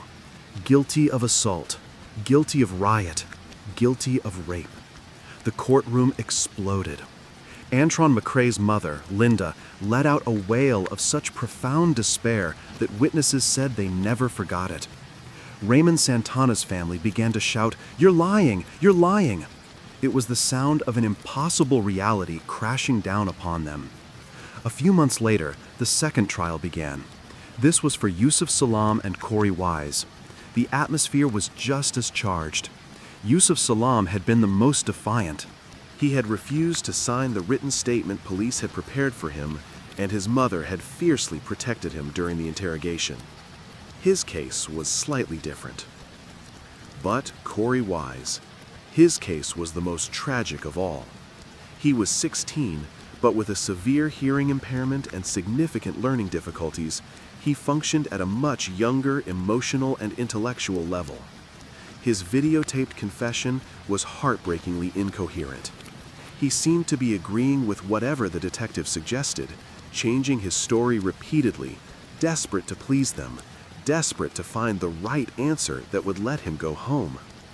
And because he was 16, he was not being tried as a juvenile. He was being tried as an adult. The prosecution used the exact same playbook. The tapes are the truth. The DNA is a distraction. The jury, like the one before it, agreed. Guilty. Now came the sentencing. The judge, Thomas Galligan, looked down at the 5 teenagers. He did not see children. He did not see the victims of a flawed interrogation. He saw, as he said in his own words, the wolf pack. He spoke of the fury and the frenzy of the attack. Antron, Kevin, Raymond, and Yusuf were all sentenced to the maximum allowed for juveniles, 5 to 10 years in a youth correctional facility. And then there was Corey Wise. Because he was tried as an adult, his sentence was different, 5 to 15 years in state prison. He would not be going to a juvenile center. He would be sent to Rikers Island, one of the most notoriously violent adult prison complexes in the United States, a place known for swallowing boys like him whole. The city celebrated. The monster was caged. The jogger case, as it was known, was closed. The newspapers moved on to the next headline. Trisha Miley, the woman at the center of it all, miraculously woke from her coma. She had survived. But the trauma to her brain was so severe, she had no memory of the attack. No memory at all. The only people who remembered the truth, that they were innocent, were the 5 boys, now scattered in the correctional system, and their families, left behind in the ruins of their community. For the rest of the world, the story was over. But for Corey Wise, a 16-year-old boy with a hearing problem, stepping into the violent, deafening adult world of Rikers Island, the real nightmare was only just beginning. The sound of the gavel was not an ending. It was a beginning of a new, brutal education for 5 boys who had been stripped of their names and their childhoods. The world outside, the city that had demanded their conviction, moved on. It forgot their faces, their families. It was satisfied. But for the boys, time itself had fractured. Antron McCrae, Kevin Richardson, Raymond Santana, and Yusef Salam were designated as juveniles. They were sent not to adult prisons, but to the youth facilities upstate, places with names like Tryon and Goshen. These were not the reform schools of old movies. They were institutions built to contain, not to rehabilitate. They were, in their own way, just as unforgiving. Imagine the first night. The sound of a steel door locking, a sound that would become the rhythm of their lives. The confusion of a 15-year-old looking at the thin mattress and the small barred window, trying to understand how the world had betrayed him so completely. They were boys. They were scared, but they learned very quickly that fear was a luxury they could not afford to show. In these facilities, they were not anonymous. They were celebrities of the darkest kind. They were the Central Park Five. Everyone knew their case. The guards knew. The other inmates knew. And this label, this monstrous identity that the media had crafted for them, made them instant targets. They were seen as the worst of the worst, the ones who had attacked a white woman in the park. To survive, they had to become shadows of their former selves. Antron McCrae, once known for his quiet demeanor, retreated even further, learning to make himself invisible. Raymond Santana, filled with a righteous anger he couldn't express, channeled it into a hard exterior. Kevin Richardson, the talented saxophone player, had his music silenced. And Yusef Salam, who had been so defiant in the interrogation room, turned inward. He found a new structure. His mother, a devout and powerful woman, had encouraged him to find strength in his faith.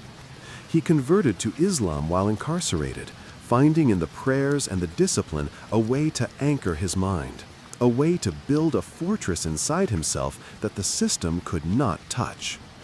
Their families, meanwhile, were living their own kind of sentence, the mothers. Their lives became a grueling ritual of survival. They worked extra jobs to scrape together money for commissary, for the long bus rides upstate. Hours on a rumbling bus, just for a 30-minute visit through a piece of thick, scratched glass. They sat there, trying to project strength for their sons, while their own hearts were breaking. They watched their boys change. They saw the light in their eyes dim. They saw them grow harder, more distant. They watched them become men in a place where manhood was defined only by survival and loss. For 7 years. 7 years of birthdays marked by a phone call. 7 years of holidays spent on a bus. 7 years of clinging to an innocence that the rest of the world had already dismissed. That was the life of the four. It was a purgatory. But it was not the hell reserved for Corey Wise. Corey was 16, but the law saw him as an adult. He had been sent to Rikers Island. Let us pause and understand what this means. Rikers Island is not a place for children. It is a sprawling, violent city of inmates. Corey, with his learning difficulties, his impaired hearing, his trusting, almost childlike nature, was thrown into the general population. He was fresh meat, and everyone knew his name. He was beaten, he was extorted, he was relentlessly targeted. He learned, in his first few weeks, that to survive, he would have to fight, or he would be consumed. He fought. He fought constantly. And for fighting, he was punished. He spent his 17th birthday in solitary confinement, his 18th too. Solitary confinement, the box. A room the size of an elevator, 23 hours a day, alone. A slot in the door for food. A single hour to walk in a small, caged-in yard, alone. For most, it is a tool of psychological destruction. But for Corey Wise, in a devastating twist of irony, it became a refuge. It was the only place he was safe, the only place the other inmates couldn't get to him. So, he chose it. He would intentionally get into fights or break minor rules just to be sent back to the box.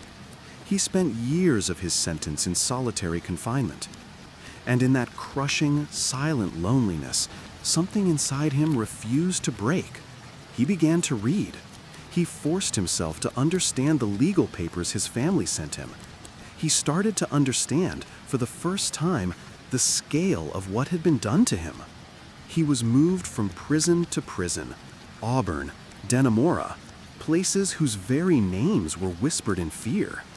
Dannemora, known as Little Siberia for its brutal winters and its remote, unforgiving location near the Canadian border.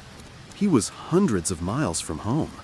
His family, lacking the resources, could rarely make the journey. He was, for all intents and purposes, completely alone. And why?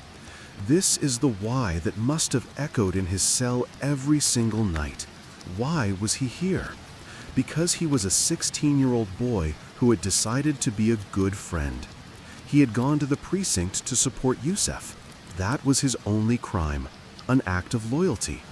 And for that, the system had sentenced him to a fate worse than any of the others. He would be in prison for 13 years. While he sat in that box in Dannemora, the others, the four, began to be released. In the mid-1990s, Antron, Kevin, Raymond, and Yusef, now in their early 20s, walked out of the juvenile facilities. But they were not free. They were released into a new kind of prison, the prison of the public record. They were, and would be for the rest of their lives, registered sex offenders. Imagine, you are 22 years old. You are trying to find your first job. You have to check a box on the application that labels you a violent predator. You are trying to find an apartment. Your name is on a public registry. You are trying to start a relationship. You have to tell this new person that you are the monster from the headlines. They were out, but they were not free. They were trapped. They were still the Central Park Five. They lived in the shadows. They struggled to find work, to build families, to simply exist. Raymond Santana, back in his old neighborhood, felt the weight of the stares, the whispers. He fell into old habits, got into trouble. He ended up back inside for a short time. He said later, "In a way, it was easier inside. At least I knew the rules." The world had no place for them. And so, the story settled. The 20th century turned into the 21st. The 1990s became the 2000s. New York City had changed. It was safer now. The hysteria of 1989 was a distant memory. The case itself was a closed book, a dark chapter in the city's past, taught in law schools as an example of a successful prosecution. The four men on the outside were struggling to breathe, and Corey Wise, now a 30-year-old man, was still sitting in a prison cell, his life stolen by a single act of friendship. The truth was still buried. The real attacker, the man whose DNA sat in a dusty evidence file, was still out there, a ghost, a question no one had bothered to ask.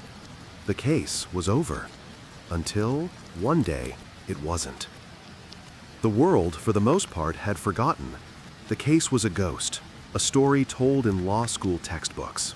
The four men on the outside lived in the long shadow of their convictions, forever marked, struggling to build lives on fractured foundations. The man on the inside, Corey Wise, had simply endured. He had passed from a boy to a man in a world of concrete and steel, his reality defined by the relentless, grinding routine of incarceration. He was 30 years old. 13 years of his life had been spent paying for a crime he did not commit, for an act of loyalty to a friend. The truth was not just buried, it was encased in concrete, forgotten by a city that had moved on. But the truth has a strange and patient energy. It does not simply disappear, it waits. In 2002, a man named Matias Reyes was serving a life sentence in the Wende Correctional Facility, a maximum security prison near Buffalo. He was a convicted murderer and a serial rapist.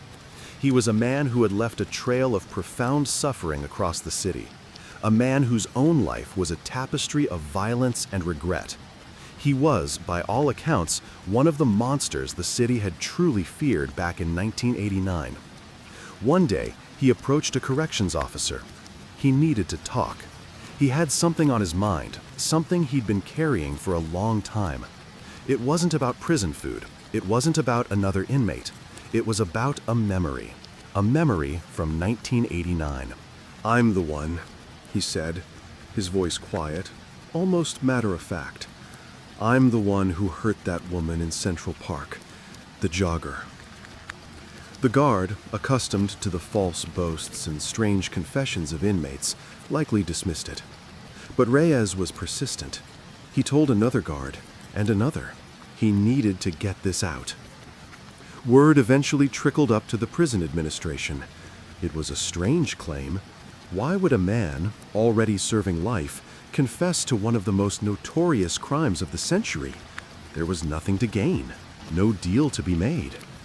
Finally, he was granted an interview with detectives. Two investigators sat across from him in a sterile, gray room. They were skeptical. This was a cold case, a closed case. They were there to poke holes in his story. But Matias Reyes did not tell a story. He gave a report. He spoke with a chilling, clinical precision. He described the night. He described the park. He said he had been watching women run by, looking for a target. He saw Trisha Mealy. He described how he followed her, how he chose his moment, how he dragged her from the path into the ravine. He described the weapon. He had seen a brick lying on the ground. He used it. He described the assault in detail, a level of detail that matched the original secret police reports. He described her Walkman, the one with the AM/FM radio, a small, specific detail. He described how he left her, believing she would not survive. The detectives sat in stunned silence. They were listening to the truth. It was a truth that had no place for 5 other boys. Reyes, acting alone, was confessing to the entire event. When they asked him why now, after all these years, his answer was simple. He said he had found God. He said he was tired of carrying the weight of all his actions. He knew he would never be free, but he wanted, in his words, to make things right with his Creator. He knew he had let 5 other people take the blame for what he had done, and he couldn't carry it anymore. The confession was a bomb, but a confession in itself was not enough. The system had already run on confessions, and it had failed. This time, they needed something more. They needed science. The detectives, now in a state of high alert, raced back to the old evidence logs from 1989. The case file was dusty, archived. They located the original evidence, the samples taken from Trisha Miley's body, the DNA. The phantom DNA, the DNA that belonged to unidentified male number 1, the DNA that Linda Fairstein had told the jury to ignore. It was still there, preserved in a laboratory. The chain of custody was verified. A sample of Matthias Reyes's DNA was taken. Both samples were sent to the lab for a new, modern comparison. And then they waited. The entire legacy of the New York County District Attorney's Office, the careers of detectives, the reputation of the city's justice system, it all hung in the balance, waiting for a computer to finish its sequence. The call came. It was not a maybe. It was not similar. It was a perfect 1 in 6 billion match. Matthias Reyes was unidentified male number 1. The DNA from the scene, the DNA from the victim's body, was his and his alone. The 5 boys, the wolf pack, the monsters, had been telling the truth all along. They were innocent. This was not a theory. It was a biological fact. The truth, buried for 13 years, had finally clawed its way to the surface. The revelation sent a shockwave through the system. This was not a small mistake. This was a cataclysmic failure, a multi-decade injustice. A formal investigation was launched by the district attorney's office. The same office that had prosecuted the boys was now forced to investigate itself. They re-interviewed everyone. They re-examined the tapes. And this time, they saw them for what they were. They saw the frightened children. They saw the detectives feeding them the lines. They saw the glaring, obvious coercion that everyone had chosen to ignore in their panic. In December 2002, the District Attorney of New York, Robert Morgenthau, stood before a wall of cameras. He announced that his office was moving to vacate the convictions of all 5 men. He spoke in the careful, measured language of the law. He said the convictions were no longer tenable. He said a grave injustice had occurred. But for the men themselves, it was simpler. The phone calls began. Raymond Santana, on parole, received a call. They found the guy. They found the real guy. Antron McCrae, now living a quiet life, his past a secret, was told. He broke down. Yusuf Salam, now a father, a respected member of his community, felt a weight lift that he had carried since he was 15. And Corey Wise. Corey was still in prison. His lawyers walked into the visiting room at Dannemora. He was 30 years old. He had spent his entire adult life and half of his adolescence as a prisoner. They looked at him and they told him, "It's over, Corey. You're going home." A judge's order is just a piece of paper. A key turning in a lock is a sound. But freedom? Freedom is a physical shock. For Corey Wise, the world ended in 1989. It began again 13 years later on a cold, bright day in upstate New York. He walked out of the massive gray walls of Dannemora, not as a name on a docket, but as a man. He was 30 years old. He was wearing an ill-fitting suit given to him by the prison, a standard issue for the men they release back into the world. He stepped into the sunlight, and his first sensation was not joy. It was confusion. The air was too big. The sky had no ceiling. There were no lines on the ground telling him where to walk. After 13 years of living in a box, literally, in solitary, a box within a box, the sheer, limitless expanse of the outside world was terrifying. His mother, who had aged 13 years on buses and in visiting rooms, was there. That first embrace was not the triumphant reunion of a movie. It was the desperate, clinging hug of two people who had survived a shipwreck. It was the sound of a mother trying to pour a lifetime of love into her son. A son who had left as a boy with a hearing problem and returned as a man whose eyes had seen the very worst of human nature.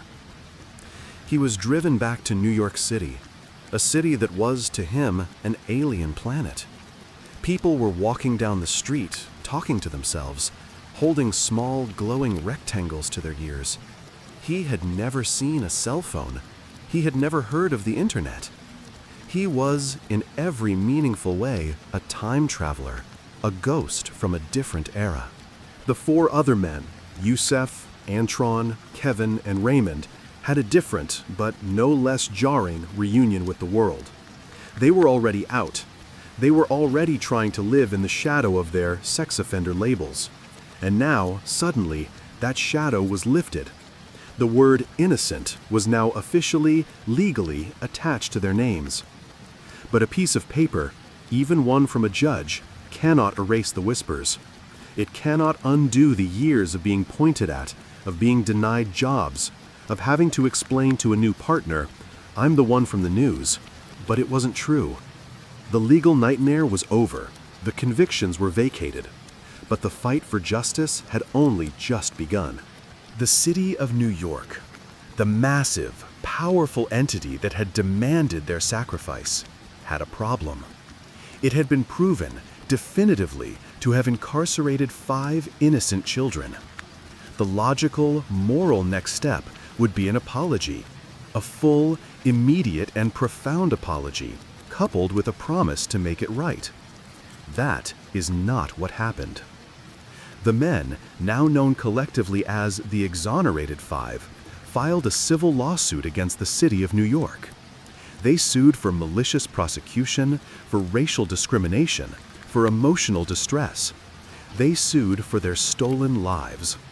And the city, under the leadership of a new mayor, Michael Bloomberg, fought back. They fought back with everything they had. This is perhaps the most chilling why in the entire story. Why, in the face of absolute, scientific, DNA-proven innocence, would the city refuse to settle? Why would it choose to re-traumatize these men? The answer lies in the psychology of the system itself. A system cannot admit it is wrong. An admission of fault of this magnitude would open the door to a level of liability, of systemic failure, that the city was not prepared to face. The city's lawyers built a cynical but legally complex defense. They argued that even if the men were innocent, the police and prosecutors in 1989 believed they were guilty. They argued that the confessions, even if coerced, were a product of standard interrogation techniques, not malice. They argued that it was all a terrible, tragic mistake, not a crime. And so, for another 12 years, longer than some of them had even spent in prison, the fight dragged on. The 5 men, now in their 30s, had to sit in sterile deposition rooms. They had to face the city's lawyers, who grilled them, picked apart their stories, and forced them to relive every single second of their trauma. They were, once again, being interrogated. They were being asked, in essence, to prove their innocence all over again. The city spent millions of dollars, year after year, defending the indefensible. It was a war of attrition. The city was hoping the men would give up, that they would crack, that they would accept a lowball settlement just to make it end. But the city underestimated them. These men had survived prison. They had survived 13 years of hell. They were not going to be broken by a team of lawyers. As the years dragged on, the case became a public stain on the city's reputation. It became a symbol of a broken, unfeeling bureaucracy. And then, in 2013, the political winds shifted. A new mayoral candidate, Bill de Blasio, made the case a centerpiece of his campaign. He called the city's refusal to settle a moral outrage. He promised that, if elected, one of his first acts would be to end this fight. He won. And in 2014, 12 years after the lawsuit was filed and 25 years after that night in the park, the city of New York finally, officially surrendered. A settlement was reached, $41 million.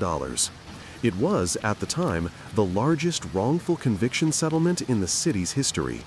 It was a staggering number, but what did it mean? It was not a victory. It was an invoice. It was the bill for 7,100 days of stolen life. Corey Wise, who had served the longest, would receive $12.25 million. The other four would receive $7.125 million each. It was, roughly, $1 million for each year they had spent incarcerated. The public reaction was split, as it always is. Some saw the number and gasped. Millions? For what? They still, secretly, held on to the old narrative, the old lie. But those who knew the truth, those who understood time, they knew it was not enough. You cannot buy back a childhood. You cannot purchase a man's 17th birthday. You cannot write a check to erase the memory of a solitary cell. The money was not a prize. It was a formal acknowledgement. It was the only language the system understood. The lawsuit was over. The fight was done. Now, all that was left was to live. What do you do when the war you have been fighting your entire adult life is suddenly over? How do you just be? Antron McCrae, the quiet one, who had been betrayed by his own father in that interrogation room, he took his share of the settlement, and he vanished. He moved far away from New York to a quiet corner of the country. He bought a home. He built a family. He did his best to become invisible, to find the peace that he had been denied for 25 years. Kevin Richardson, the saxophone player, he stayed in his community. He lives a modest life, using his resources to help those around him. He advocates for justice reform, his voice quiet, but full of the weight of his experience. Yusef Salam, the defiant one, the one who had found his voice in his faith, he became a voice for the voiceless. He became an advocate, a poet, a public speaker. He traveled the world telling his story, not as a victim, but as a survivor. His journey came full circle when he, a man who had been convicted by the system, ran for public office and won. He is now a city councilman, walking the halls of power that once tried to destroy him. Raymond Santana. He also became an advocate. He used his platform, his recognition, to ensure that no one would ever forget their story. He started a clothing line, wrongfully convicted, turning the label that had defined him into a symbol of empowerment. And Corey Wise, Corey who had lost the most, who had gone in as a 16-year-old boy and come out as a 30-year-old man. What did he do? He took his $12.25 million and he stayed. He stayed in New York. He bought an apartment in Harlem, a luxury apartment with a view of Central Park, a profound, defiant act of reclaiming the very ground that had been the site of his destruction. And he did one more thing. He took a significant portion of his settlement and he gave it away. He donated it to the Innocence Project at the University of Colorado.